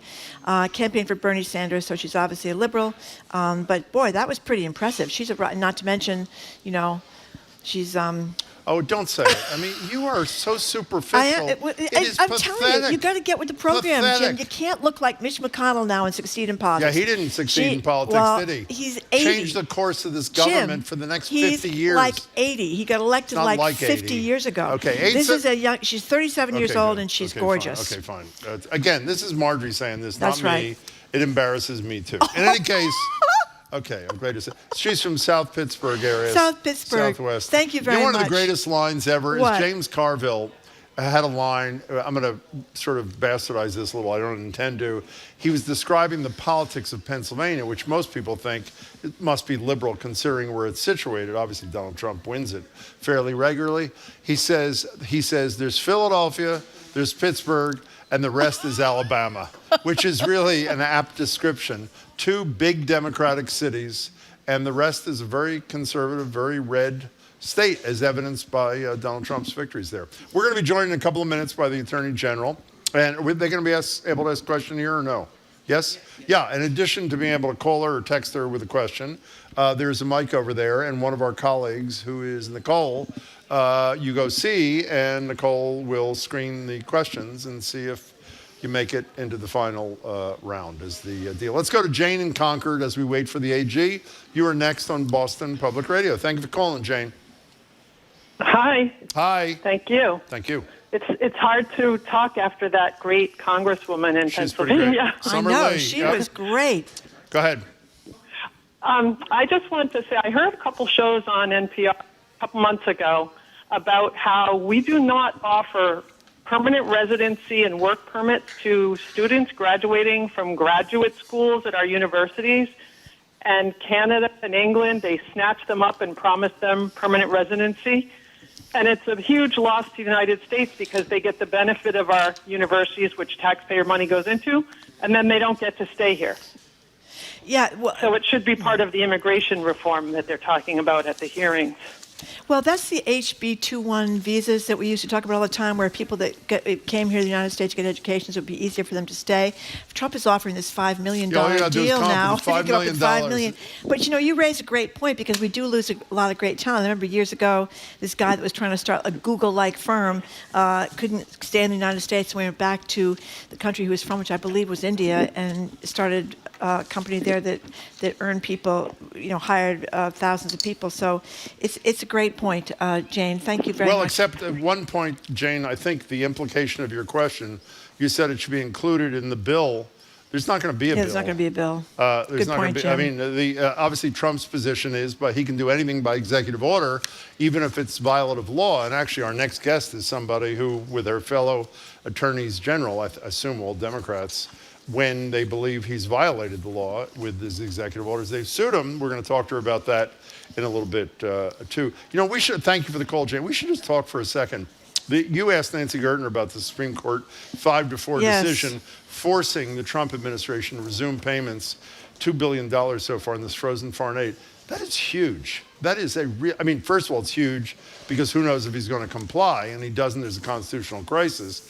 But it's also huge because arguably one of the most comprehensive guttings of American policy, and I would argue among the best American policy, soft power as they call it, helping people in need around the world, which generally causes them to feel good about your country through USAID. This is a really huge decision with one of his nominees plus Roberts, Coney Barrett and Roberts, siding with the three liberals to get a 5-4 majority. It's pretty incredible. I try to be hopeful and thinking that the Supreme Court has not totally gone off the rails and that Roberts is getting more worried about the things that Donald Trump has done, and then maybe Amy Coney Barrett as well. I was a little disappointed. I thought maybe Kavanaugh would be on that side, but as Nancy Gertner said, he's big into that, more power for the president thing. So, but if we have 5-4 decisions, that's better than we expect from a 6-3 court, right? That's all you need is a fifth vote, as they've gotten in a lot of key things. We're going to be joined in about 15 seconds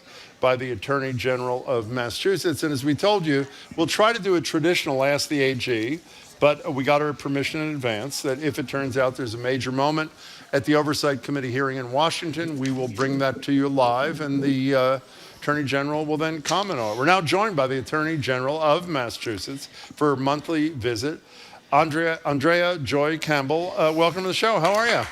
Nice to see you. Does the AG need help with the mic? Yeah, there just put it down a little bit. That's perfect. That's perfect. Hi. So I don't know if you've had a chance today, Attorney General, to listen to any of this hearing, but if you have had a chance, what do you think? I haven't as of yet. I've been back-to-back in meetings, but I'm a praying woman. I don't hide that. So, of course, prayed for our mayor as she went down. And I hear that she is representing us quite well and staying focused on the issues that matter the most and not the fear-mongering or the hate and vitriol that's coming from the administration or folks in Congress. So kudos to her. By the way, Adam Reilly, who's in the room, was with us about a half hour ago and thought she was extraordinary, that she was the star of the day of the 4 mayors. I want to repeat the same question I've been asking Marjorie Nancy Gertner. The judge gave me an answer, and I want to make sure we're on the same page, and listeners are too. The Trust Act, that is what the mayor relies upon. Well, you were city council, you know about this. The Trust Act, I want to state what I think it says, and please tell me if I'm right or wrong, and if I'm right, we can move on. If you have somebody in custody, well, you don't have, forget custody. ICE gets a criminal warrant for somebody who's allegedly committed a criminal violation, and they seek the help of law enforcement here. It will be given by whatever the appropriate law enforcement is. You're nodding in agreement. Well, I have made crystal clear from the beginning when they put out this rhetoric and misinformation to suggest that anyone in the Commonwealth, whether our law enforcement or elected officials, are somehow harboring criminals is misinformation. I can only speak, of course, from the AG's perspective, which is mine, and the office's perspective.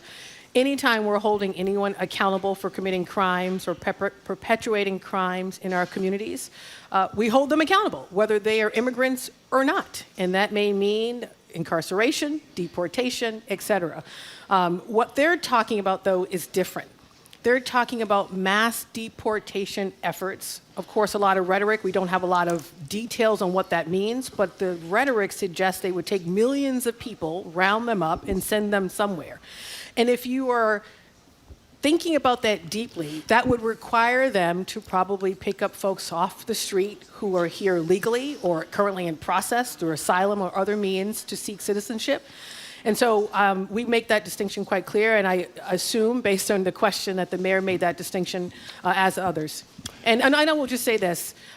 We will continue to protect people and protect their public safety, and also do the work that they care about the most, which is, of course, addressing the issue of affordability, which is our focus and, frankly, not theirs. One last question about the subject matter of the hearing, and you didn't have to see it to you know about all this. This tough guy border czar obviously gets off on making these verbal threats, this swagger and this, I mean, I think. It's not about hell. It's hard That's to the take, theme. right? Hell, He's bringing recurring hell theme. to Boston. He's coming soon to bring hell to Boston. I assume you don't just wait to react to things that are threatened that you believe are unjust or illegal. Are you preparing for whether if Homan does bring, I don't even know what that means, hell to Boston? Are you preparing for Homan to come here and do whatever it is he says he's going to do? I'm not getting distracted by that man. And I'm not getting distracted by other people in the rhetoric and the fear-mongering. That's what it is. And let me be crystal clear. The number one issue that people are talking about right now in Massachusetts is affordability. Their utility bills are too expensive for veterans, elders, small businesses. Their housing is too expensive, or they don't have housing. I just had a meeting in Cambridge, went to get a coffee and met a woman who was homeless, who had concerns about leaving that shelter and trying to find housing, and immediately said, connect with my team on that.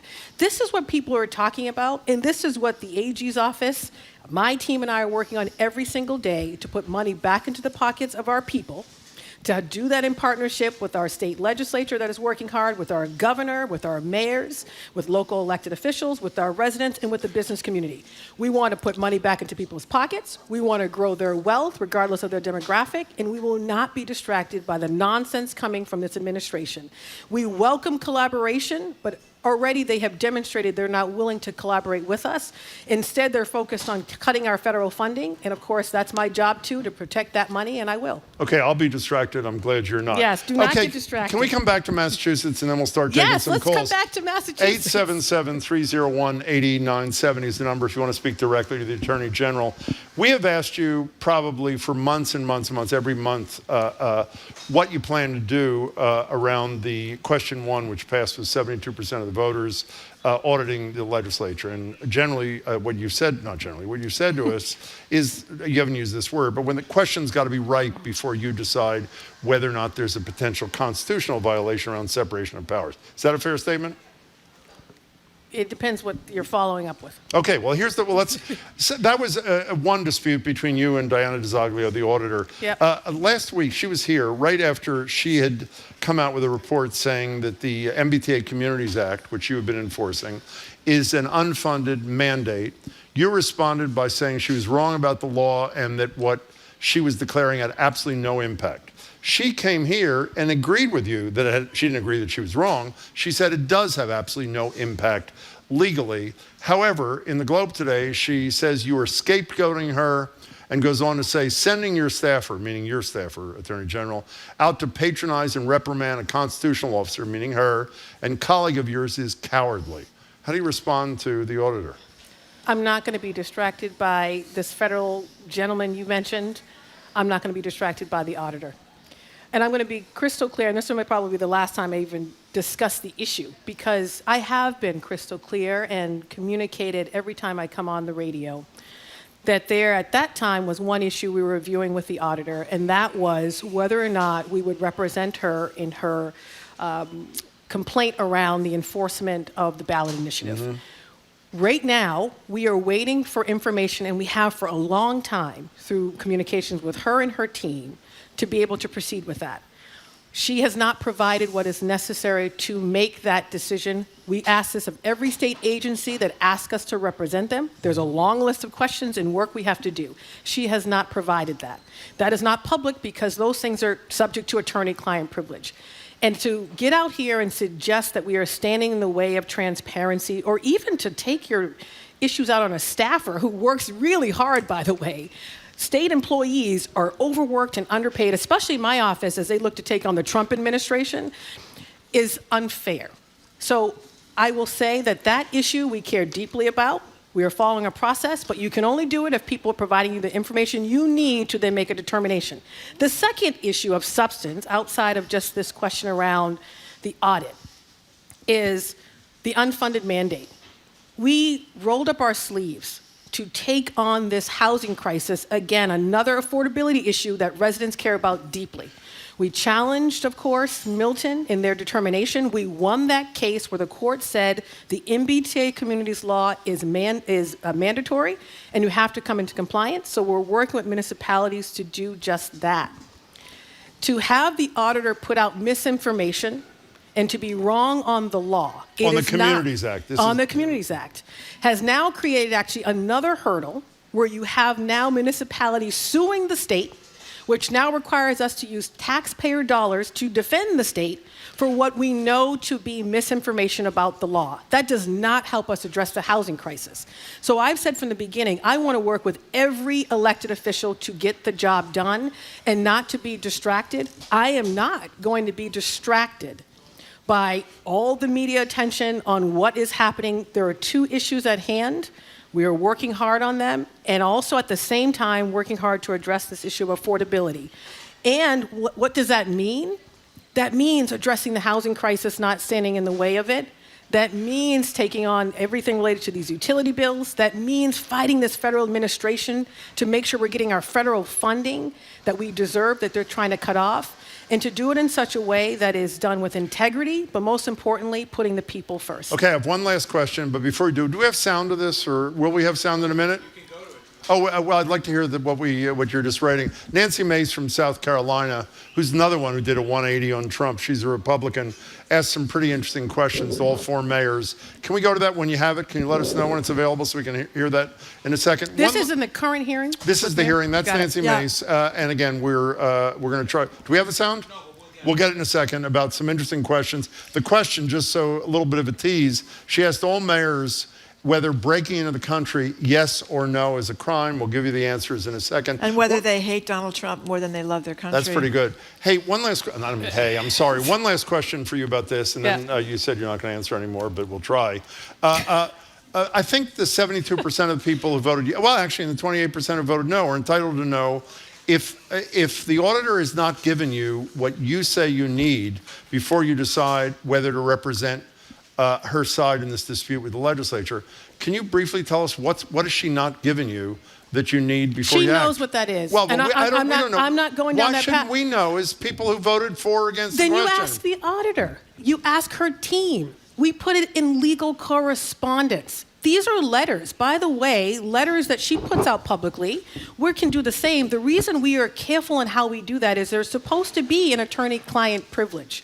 We honor that. Well, you're not an attorney yet. You haven't agreed to be your attorney. There's still a process, even if you are engaging with an agency, there's still a process where they are afforded attorney-client privilege.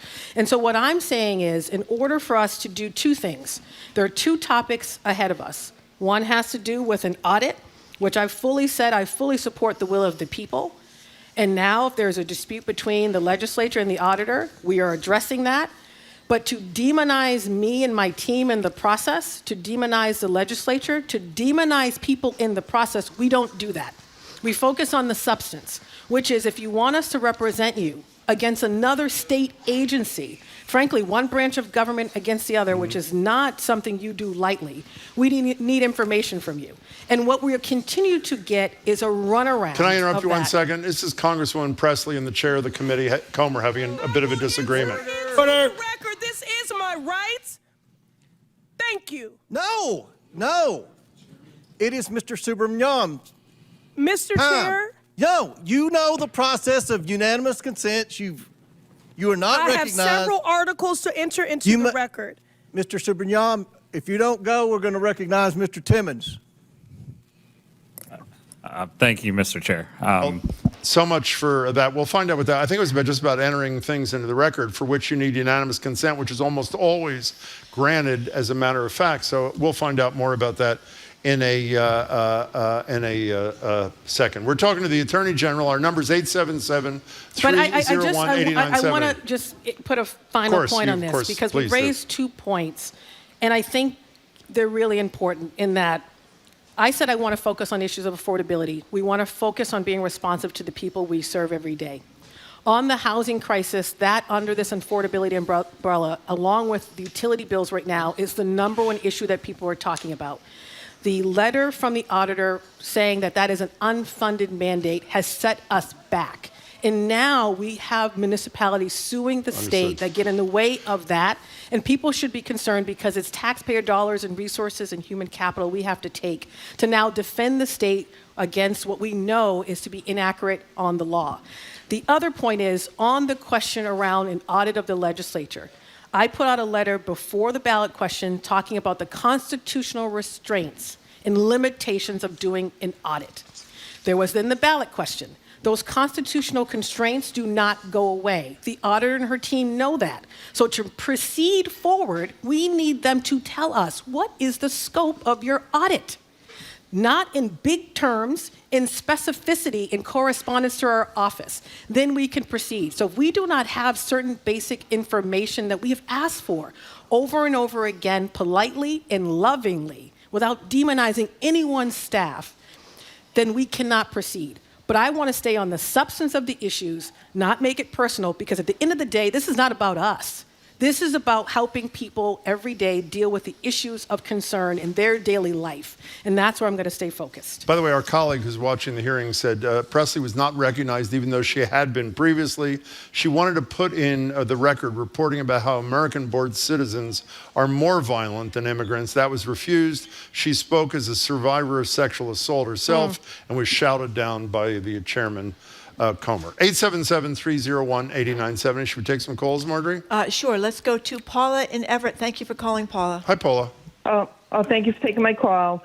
I just have a question for the AG. Yep. As you probably know about the recent IG report that was released last week, finding the mayor had been paid $180,000 improperly. Everett mayor. And, yep. Right, and that the longevity was applied in a budget item that was incorrect, and that the CFO was involved with some of the actions. And we're talking about our CFO, who is a forensic CPA. Paula, what's the question?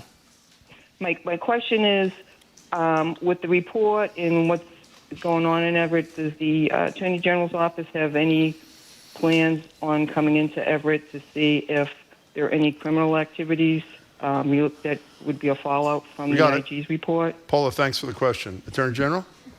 Currently, no. I mean, we just got the report like everybody else. We're still reviewing. We actually work closely with the Inspector General. We even there's a commission we serve on together with respect to these matters. Some of our investigations and things are done jointly, some are not. So we don't know enough just yet, but are following it. By the way, the city council poll, I'm sure as you know, voted unanimously last night say he should give back the $180,000. So we'll see what happens there. You know, you mentioned ratepayers a minute ago. This joke, if I may, of you're the ratepayers advocate. I know you didn't make this decision. You were looking for some significant relief for the ratepayer. 10% cuts National Grid and Eversource. That's the good news. The bad news is you have to pay it back later this summer. And until there was a huge uproar, National Grid was not only going to make you pay it back, they were going to ask you to pay 4.73% interest. I mean, total, my word, scam. I mean, what's your position on this non-rate cut? So why I cannot afford to be distracted by anybody is for this very reason. Hundreds of people calling their state electeds who are working with us on their high utility bills. I am the ratepayer advocate as Attorney General for the Commonwealth, and I recently told folks who were like, what the hell does that mean? It means I go to the Department of Public Utilities, the DPU, to advocate for your bills to be reasonable and affordable. We recently did that, and actually through our advocacy, which is ongoing, this is, as you know, continued advocacy to the DPU, one, extended the moratorium through April so that anyone who was unable to pay their bill would not have their heat, et cetera, cut off, which is a major concern that many residents had. We got that extended. The second was we did take that on, that 10% and deferring it from now until the summer. We said, fine, that sounds great, utilities, but do not defer it where you then put the money back on the backs of residents and ratepayers. You bear some of those costs. You bear the cost. We won that, including getting not only the utilities, but some who were not willing to participate in that to show up. And so that activity will continue in terms of the advocacy to the DPU. And then also further advocacy is needed at the state house level, working with my state counterparts on possible legislative fixes here to also reduce the bills, whether it's looking at the formulas that are used in terms of the base pay rates, looking at some of these infrastructure projects that are costing ratepayers money that we don't think ratepayers should have to pay. And as we transition to clean energy, how do we do it so it's not on the backs of ratepayers, but utilities pay their fair share? And then lastly, why I can't also be distracted? The federal government pays their fair share. If we think the tariffs, if we think all the wind projects and things, that the money they're pulling from us right now in Massachusetts, that also will have an impact on our utility bills. So we're also fighting that fight too. I didn't understand one thing you said. You said you won the fight about the ratepayer not having to pay back the 10%? So initially, before our advocacy to the DPU, and we put all this in writing, we put everything in writing, Jim. Before advocacy to the DPU, the proposal on the agenda was utilities taking 10%, as you mentioned, and then deferring that to the summer. Yeah. That would mean ratepayers would have to pay that later. Yep. We advocated to the DPU and said, no, you have to pay a piece of that. And they agreed to that? They did. So there's no repayment of the 10%? There might be a small percentage, but they agreed not to put it all in the backs of ratepayers. And let me tell you, that's the advocacy of your AG.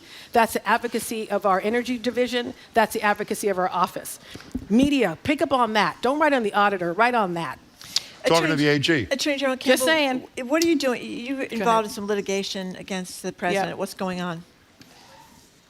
What's going on with the president? No, with the litigation. There's a you lot and some going other on. attorneys general have gotten involved, or general attorneys, whatever you're supposed to be called. There's a lot going on. And so, I might sound cute because I can't be distracted. And what I mean by that deeply is, right now, as we are pushing to address the issue of affordability in Massachusetts, the high cost of everything, in a piece of that, part of that work, we have to take on the federal government that is trying to pull federal funding from Massachusetts, including possible threats to Medicaid.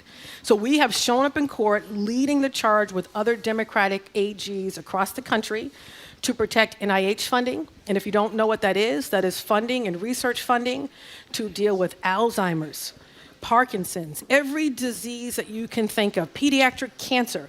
With a stroke of a pen, they want to cut those costs, millions of dollars coming to, actually billions, but millions coming to every state probably across the country. We went into court and we won a temporary restraining order to stop that. In addition to that, they wanted to cut federal funding from various agencies. We said, no, you cannot do that with the stroke of a pen. We took on birthright citizenship. We said, no, you cannot undermine and dismantle the Constitution, the 14th Amendment in particular, with the stroke of a pen. So we were combating every day in the midst of a lot of chaos, picking our fights to make sure that the funding that comes to Massachusetts to sustain our people, their households, their budgets, and our institutions, including higher ed and medical, that money continues to come to us. So we won some victories in many of these cases, working in collaboration with our AGs across the country. And that's what I want people to focus on.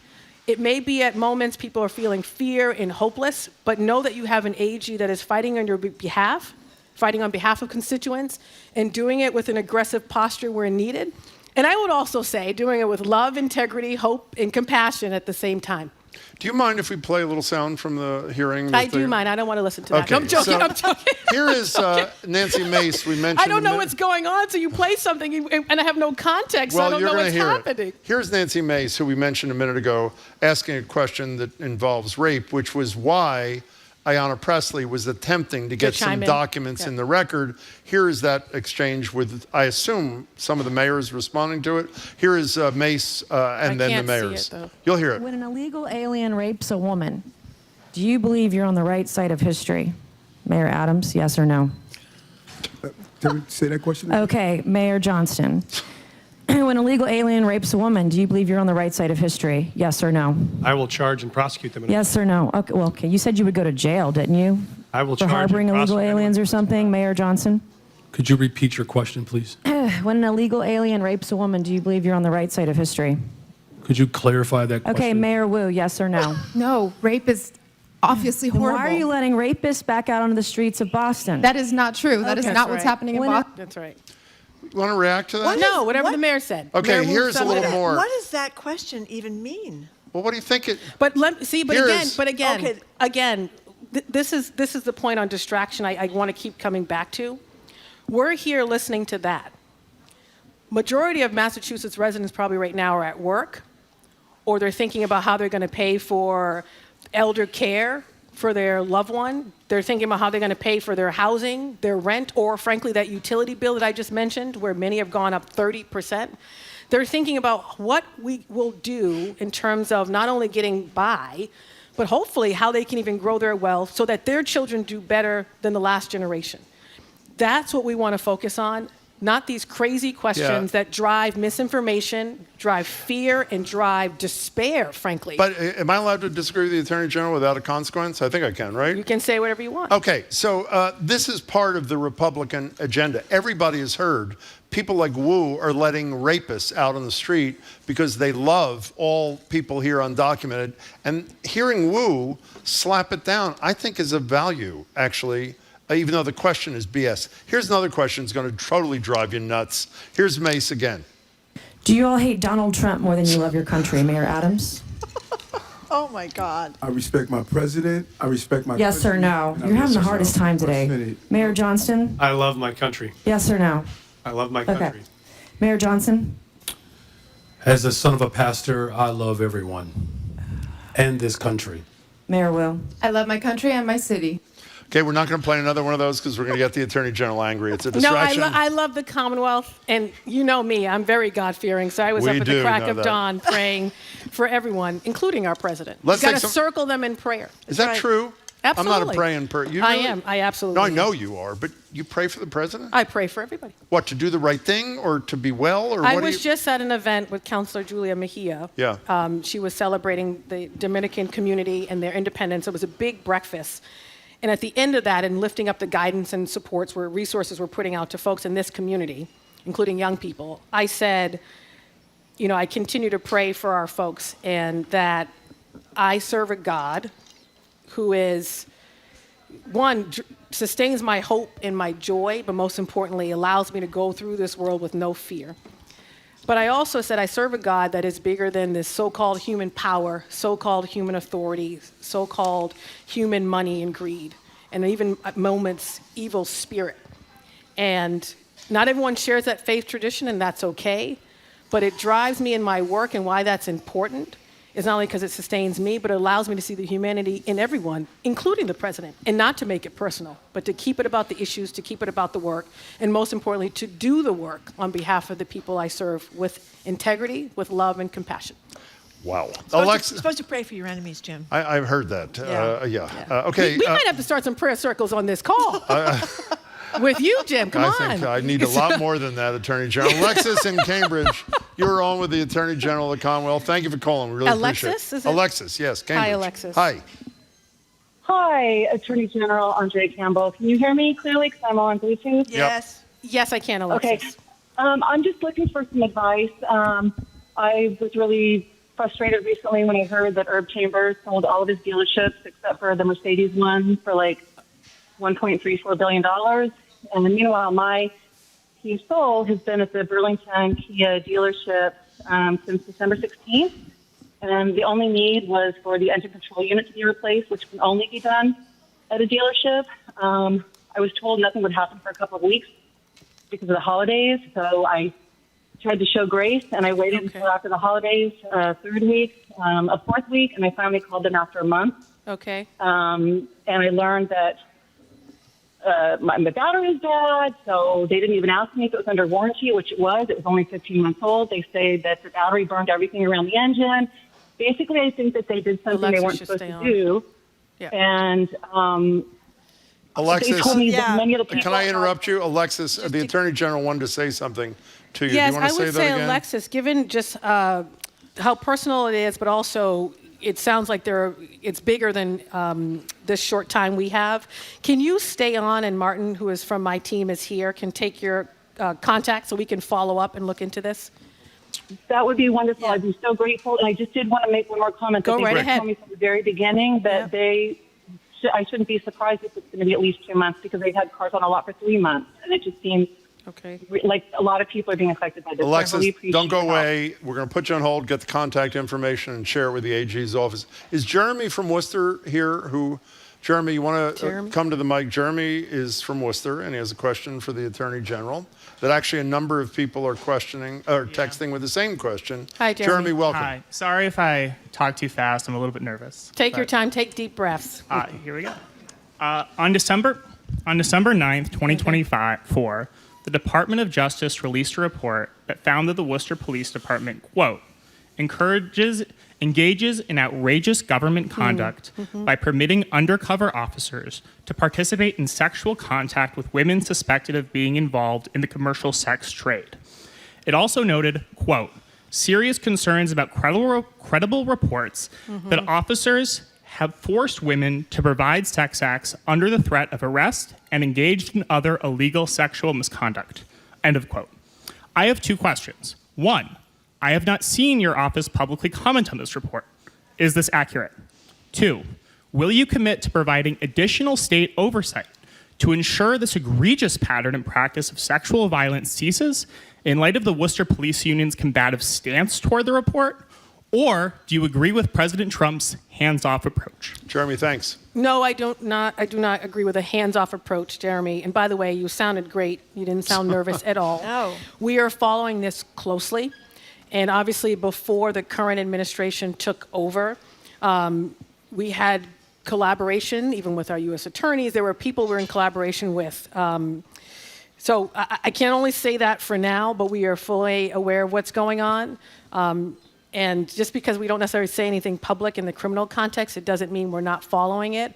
I did establish a police accountability unit to look at pattern and practice issues in departments, but sometimes to look when someone else is not looking, so we're not duplicating efforts. But one reason we are concerned about this new federal administration is not just because of the cuts in federal funding. It also is because they are taking the Department of Justice in a very different direction, including looking at accountability of sustained reports they have found. So we're on top of it. Yeah, speaking of investigations, I think people know. And I wish I could say more, Jeremy. I'm restricted from saying a lot more than that. Enrique Delgado Garcia, who's a state trooper in training who died, that was close to 6 months ago. I think it's 6 months later this month.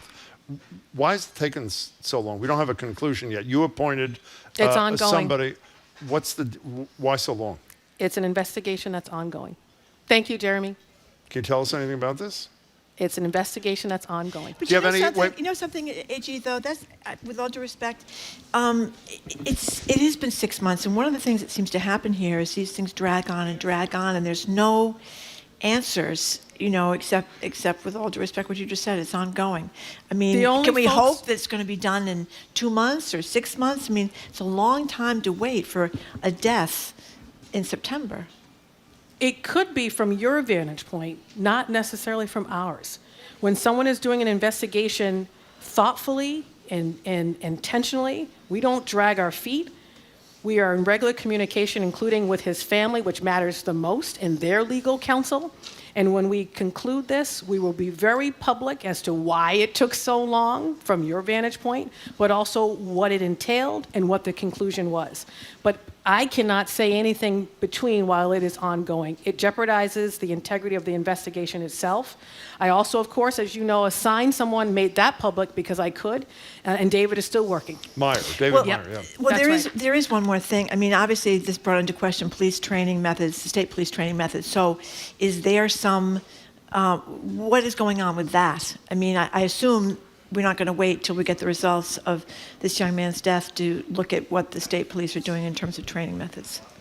No, those are separate. And even the colonel of the state police and the governor and others in EOPS, the public safety agency, are taking leads on whatever reforms they think. I think our report could eventually inform some of that. It was definitely a topic of discussion at the beginning. One is, of course, Enrique, and I've said from the very beginning how painful it was to get that news, and it still remains very painful. And so from the outside, yes, it looks long, but let me assure the public, it takes time to do an investigation. I can't say anything more than that. It does. Unfortunately, it does. And then the second part, it doesn't mean it slows down the larger conversation on training that will be ongoing. Can we talk to Ann, and can we bring in Ann and Drake it? She's talking now to the Attorney General. Ann? Yes, hello. Hi, everyone. Yeah. Hi. Thank you. I have a concern, and it means a lot to me and other people. The Americans with Disabilities Act, ADA. My husband passed away, but he had a form of Parkinson's, and he was using a wheelchair. And we had a dentist we'd been using for 30 years. Okay. And they're on the second floor. They had a motorized chair. And when that motorized chair broke down, they never replaced it. So there were maybe 20 steps up to the second floor, no elevator. And I was told that they may be grandfathered in. And I had a couple of other quick things here. Who determines how many handicap parking spaces there are are there any laws for parking lots in shopping centers, malls? We got it. There are laws. There's Let's hear the zoning, Attorney there's General, laws, Ann, and there's please. zoning. There's a whole bunch of things. But I think for you, because it's so specific, it involves a specific location. Could you stay on, Ann, and can we get your contact to follow up with you directly on this one? And I'll give your representative a couple of other stories that are. And can I? Yeah, if you can give that to her staff. Yeah, Martin will stay on with you right now. So- Get your contact, and we will absolutely follow up. And don't go away. We'll get all your contact information and share it immediately. Do we have time for one more question before we go to the break? I don't think we're taking. Are we taking a break, John? Can we take a break? We'll take a. Okay, I just had a quick question about the cell phones in the schools. This is driving a lot of people absolutely insane. So, what is going on with the cell phone ban? So the Study Act, we proposed the Study Act, which is a piece of legislation that builds upon our work to protect our young people and actually complements the current lawsuit that we have against Meta and Instagram and TikTok for their role in our mental health epidemic affecting our kids.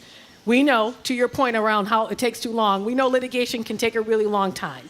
So we introduced the Study Act, which has a few components. One is to ban cell phones in school, which we know were supported by teachers, including young people here, which we've seen an uptick on cell phones being used for bullying and harassment from bell to bell, so that our teachers are not trying to teach and also become enforcement of a cell phone policy, and to make sure it's standard across the state, because right now you have a few municipalities with different types of cell phones policies. To ban cell phones so that the environments are truly about learning and not about something else. The second is, in the same legislation, to hold social media companies accountable for the very things they say are working but may not be working. Age verification, for example, prolonged use, all these safety mechanisms that they say exist on the apps that may actually not be working. We're saying, no, you have to make them work. You have to keep our kids safe, so we would require that. And then the last piece is requiring schools, and we would help fund this, in school districts to educate young people on the benefits of social media and cell phone use, but also the detrimental effects, and to make that uniform across our state. And that has to go through the legislature. Yep, and we're doing that now, actively working with a whole host of folks. And teachers are fully supportive of this. Young people, we have a youth advisory council in our office that have helped us even think about these ideas. And so we're going to continue to work with our sponsors in the State House on this, because frankly, I mentioned affordability, but in the context of our kids, technology, social media, and cell phones, that's the issue of this generation. And if we don't get a handle on it, that's really concerning, to say the least. That's the Attorney General of the Commonwealth, Andrea Campbell. We're going to be right back with the Attorney General after this quick break. We're also going to hear Ayanna Pressley, the Congresswoman's questions at the hearing in Washington, D.C. on immigration law. You're listening to Boston Public Radio, streaming live on youtube.com/GBH News.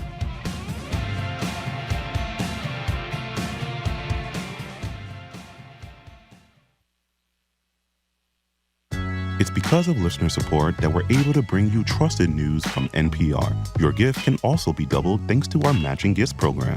To find out more, go online to gbh.org/matchinggifts. Our programs are made possible thanks to you. And Bridgewater State University, helping create jobs for Massachusetts. BSU's skilled graduates are recruited by today's industry leaders, elevating business in Boston and beyond. bridgew.edu/elevate. And Elephant Energy, specializing in all-electric heat pumps from Mitsubishi Electric. Elephant Energy helps homeowners looking to reduce their carbon footprint. Learn more at elephantenergy.com.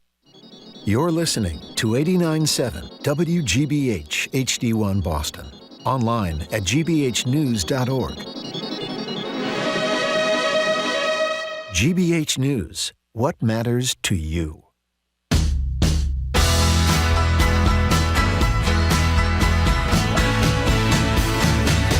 Welcome back to Boston Public Radio. Jim Browdy and Marjorie Egan. We're here with the Attorney General, who's here for a monthly visit for another 15 minutes or so. In about 7 or 8 minutes, Congresswoman Presley is going to get her 5 minutes. Because we only get the Attorney General once a month, and a lot of you have questions, if you go to, we'll tell you when she comes up. Yeah. If you go to gbhnews.org, you can watch her 5 minutes. Well, actually, why don't we play it tomorrow, too, on the air during our show, but we're going to stay with the Attorney General. Attorney General, I want to ask you a question about something we've talked about in the past, these shared appreciation mortgages. We talked about the fact that there was an amendment slipped into a bill, the Economic Development Bill, that allowed this company called Blue Hub that does share appreciation mortgages to be the only entity, I believe, in Massachusetts to be exempted from consumer protection laws. You said you were troubled by that. You didn't support that. Not only was it signed by the governor and became law, there's been as you know, there's been a lawsuit pending for many years. You told us you thought if once it became law, it was not retroactive. The governor told us it was not retroactive. The head of Blue Hub testified in front of a legislative committee in 2023 saying it would not be retroactive. Despite that, her lawyers filed a motion to dismiss the whole case, saying that the law was passed as retroactive. Evidence of your statements, the governor's, and her own testimony was put in. Did you tell us, even though it's now law in Massachusetts, that you have an ability to promulgate regulations or do something that addresses the concerns of those who believe that these shared appreciation mortgages are actually predatory, which is the basis of the litigation that's been going on for years? Is there anything you can do at this point? Well, my stance and position hasn't changed in terms of the retroactive component. I do not think it's retroactive. Since that, actually, when we had that conversation, I've met with those homeowners. Oh, you have? Yes, we had a great meeting. And I say great because not only did they bring their concerns, they helped us as we're promulgating regulations. Because the legislature gave us that authority to protect homeowners in this process. They're informing that, and they're at the table with us with their personal stories and experience, but also using it to inform the regulations, which we're crafting right now. And we'll stay in contact with them as well, along with their lawyers who are representing them. And so we're going to keep working, but we're actively working on those regulations with them. So you believe, obviously, you can provide some protection, despite the fact that the law itself is not and let me be clear, the coalition of homeowners came with specific ideas on how to do that, and we were in alignment. Fabulous. One thing I do not want to forget, though, before we leave, because I talked about affordability, which I think is important, and is junk fees. I have to talk about junk fees. I'm glad you do. Great. Yeah. Go do it. Okay, so great. We're talking about regulations in the context of that issue. We just recently, in talking about affordability, then another issue we heard quite a bit is all those hidden fees and junk fees, I'll put in quotes, that you get. You go to book a hotel, it's $100 when you start, and then it's $200 at the end. Or you go to buy a concert ticket that's $75, maybe to see my girl Beyonce, and then it's $200 at the end. We just put out regulations to say you can't do that anymore. And we built it in Chapter 93A to make it clear that not only do companies have to be transparent as to what those are at the outset, they also have to let a consumer know if they are waivable or if you could opt out. They have to define clearly what they're for and what purpose. And we give businesses 6 months to come into compliance because they'll have to rework their systems.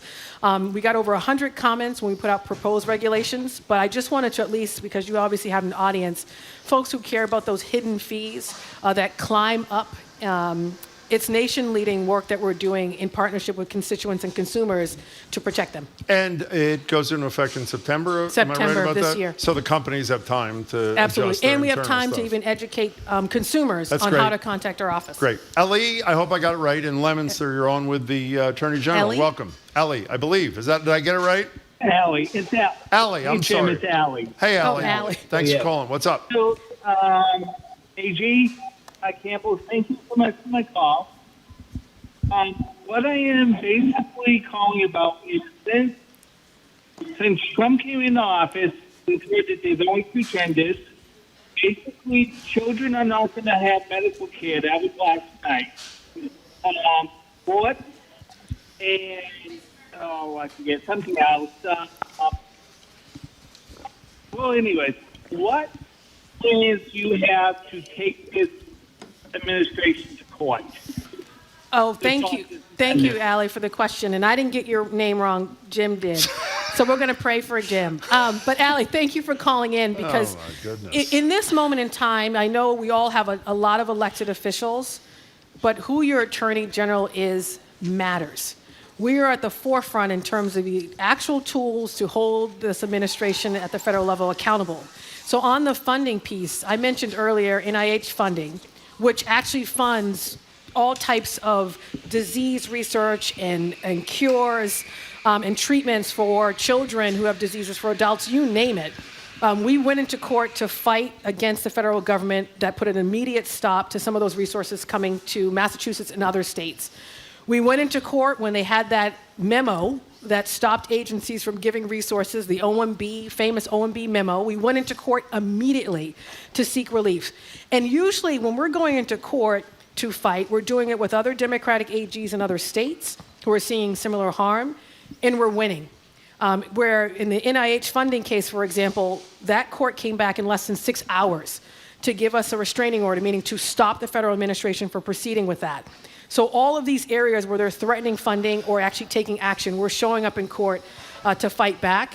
And we'll continue to do that. And we're watching all the threats, whether to Medicaid or other sources of funding, to hold them accountable using, of course, our courts as a process and also the judiciary, but also doing what we can at the state level to file other pieces of legislation to protect you and our constituents. By the way, Congresswoman Presley's 5 minutes are starting if you want to go to gbhnews.org, and we will play parts of her 5-minute segment tomorrow on the show. So either watch it live now or stick around tomorrow. I just want to mention, too, a Republican Congresswoman, Anna Paula Luna from Florida, says she is now referring, or after the hearing ends, she's referring all 4 mayors for criminal investigation by the Department of Justice. That would be, of course, which Pam Bondi heads as the Attorney General. And Congressman Luna is concerned about the mayors specifically violating Section 8 of federal immigration law about, quote, recklessly harboring criminal aliens, unquote. So I don't know what it's going to mean for Eric Adams. I mean, the president stepped in to get rid of his other investigation around the $100,000 in free flights from Florida, from the Turkish government. Maybe he'll rescue him as well. Well, kudos, and I will say in the context of Eric Adams, I'm not in the weeds on that, but of course we follow what lawyers are doing. And to have lawyers abruptly and forcefully write out communications, including some that have served with conservative Supreme Court justices, say, I'm leaving the Department of Justice because I refuse to be a part of an agency with taxpayer dollars that is weaponized against the enemies of a president, that is personalized, and most importantly, undermining the rule of law. Kudos to those courageous leaders. You want to go to Mark and JP? You're on with the Attorney General, Andrea Campbell. Hi. Hey, thanks for taking my call. Sure. Wow. Oh, my goodness. Yeah. Give it a try. We'll give it a try. Yep. Is it okay? Yep. Yes. Okay, thanks, kids. Thanks, kids. So I was just calling about the situation here in JP with White Stadium and the privatization of that. And I believe that Andrea came out just emphatically saying, no, I'm not going to take this case up. And I just concerned because it's like taking lands that are in trust that I think would be setting a bad precedent for the entire Commonwealth. Hey, Mark, it's not because of the content of your question. The sound is atrocious. You want to know why the Attorney General decided not to get involved in the white stadium thing on the side of those who were challenging Mayor Wu and the soccer team's position. So can you respond? Can you give 30 seconds for those who don't live in Boston, just 30 seconds on White Stadium, and then tell us why you decided not to get involved? Well, White Stadium right now is a stadium, obviously, in Boston that the mayor is looking to develop for different purposes. And I don't want to get in the middle, and I think that's what is happening here. We have no role to play in this issue. We have met with the residents, constituents who are concerned about the city's proposed development plans for White Stadium. And I have sympathy for them, but we made it crystal clear to them, including when they came to our office again recently, we have no role to play. The court has actually made, at least one court, a determination here, a ruling with the city of Boston and Mayor Wu, but we have no role to play here. And made that crystal clear, as hard as it may be for many of the constituents. Because no law is being violated, is that? And that's essentially it. Okay, fair enough. Thanks for the call, Mark. You know, Attorney General, I saw you on TV when there were hearings about the Consumer Financial Protection Bureau's fate under the Trump administration. Why were you there, and what's your concern? I was there with Senator Warren, at the invitation of Senator Warren and others, to lift up and to celebrate the Bureau's work and all that they do on consumer protection, and how my office works with that Bureau, or did before it was in many ways dismantled because they're laying off the workers there or firing them. It's significant work where we have worked in partnership for for years, to put money back into the pockets of consumers who've been scammed by businesses. And I was there to say that partnership worked well. This is why we should not get rid of the Bureau. I was also there to say, if the Bureau is dismantled fully, the AG in Massachusetts, I will step up, working with my Consumer Protection Division, my whole office, to fill the void on addressing consumer complaints. If there are scams you are experiencing from businesses, people stealing your money, the Bureau may not exist at the federal level, but you still have an AG's office that will fight for you and look to get your resources back. And because a lot of senators didn't even know that their AGs are a line of defense when it comes to scams. And then the last point was to talk about issues of affordability, and that is the number one issue, and that I wish we had a federal administration and a president that was willing to work with us to address those issues, not to actually undermine the only agency tasked with taking on consumer protection issues, which is really unfortunate, and opening up the floodgates in many ways to allow for this exploitation by companies.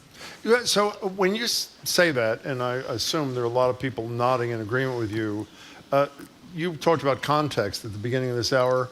The context is Trump is doing that, and his approval rating is about 2 times as high as the Democratic party's, who is saying he's not doing what the people want. I mean, they've spoken, haven't they? And they don't like what your colleagues are saying to them. I mean, isn't that, I don't mean the Kamala Harris election. I mean, today, the polling numbers for Democrats are right in the toilet, and Trump's in the mid to high 40s. And I don't focus on all the polling, but I will say this, I'm not going to lump myself in with whoever was polling the Democratic Party. I can't even tell you who the head of the Democratic Party is. I'm a proud Democrat, but who do I call? I don't know. What I know to be true is I know my values, I know what I stand for, and I know that I work hard to ensure we're taking on those issues of affordability, and we can protect consumers. We can work with businesses to put money back into the pockets of people. We do it every day. Millions of dollars we've put back into the pockets of hardworking residents here in the Commonwealth. We've done it lawfully. We've done it without demonizing other people. We've worked with businesses to do it. I also agree government needs to be more efficient. I've always said, even when I was on the city council, the amount of money and time government wastes not helping people is of a major concern. So in our office, at the AG's office, your AG, we are mindful of how we use our resources to help people. We are mindful of the fact that it can be bureaucracy. We want to end that, and we want to put money back into the pockets of people. And that's the message. And I think at the end of the day, when I say not getting distracted by the noise, that's also what I mean. I imagine the folks in those polls are saying, what are you people doing for me? And I want to be able to go back and say, this office is doing something for you that is responsive to your needs, including on housing, including on your utility bills, including on the scams that our elders are seeing, including on everything else to protect our residents. Well, if it had to be one of the three of us who was not distracted, it's best that it's you. Attorney General, because we are distracted all the time. It's great to see you. Don't get distracted. Thank you so much, everyone. Attorney General That was the Campbell. Attorney General of the Commonwealth of Massachusetts, Andrea Campbell, is kind enough to spend time with us every month, and we much appreciate her time. We are done. Thanks to people that came down to the Boston Public Library. Thanks for listening to us on YouTube. Keep up with us 24/7 by way of our podcast. We also have a TikTok page at Boston Public Radio. Tomorrow, we're going to speak with political analyst Chuck Todd, former Massachusetts Secretary of Public Safety Andrea Cabral, BU education analyst Anthony Jack, and the legendary Peter Wolf of the J. Giles Band on his new memoir. I want to thank our crew, Zoe Matthews, Aidan Conley, Nicole Garcia, Hannah Loss. Additional support from Tasman Vidal. Our engineer is John LeClaw Parker. Our executive producer is Jamie Bologna. Thanks as well to our Boston Public Library staff, Bill Francis, Patrick Lally, Juan Jose Cadena, our host of the Newsfeed Cafe, and across the street at the Lenox Hotel. The Culture Show with Jared Bowen is coming on right after us. And I want to remind everybody that they can continue with listening to the congressional hearing that is ongoing now at gbhnews.org. A little piece of what Congressman Presley had to say, that the whole hearing is a shame and a sham. America has a problem. It's Donald Trump. If her Republican colleagues cared about criminality, they would do something about Donald Trump. Just say we're going to carry most of that tomorrow Yes, on the show. we are. Sorry And, to get to and it you can today. continue to listen to it right now, as I just said, on gbhnews.org. I'm Marjorie Egan. I'm Jim Browdy. Thanks again for tuning in. Thank Hope you you all. can tune in Appreciate it. tomorrow and have a great day.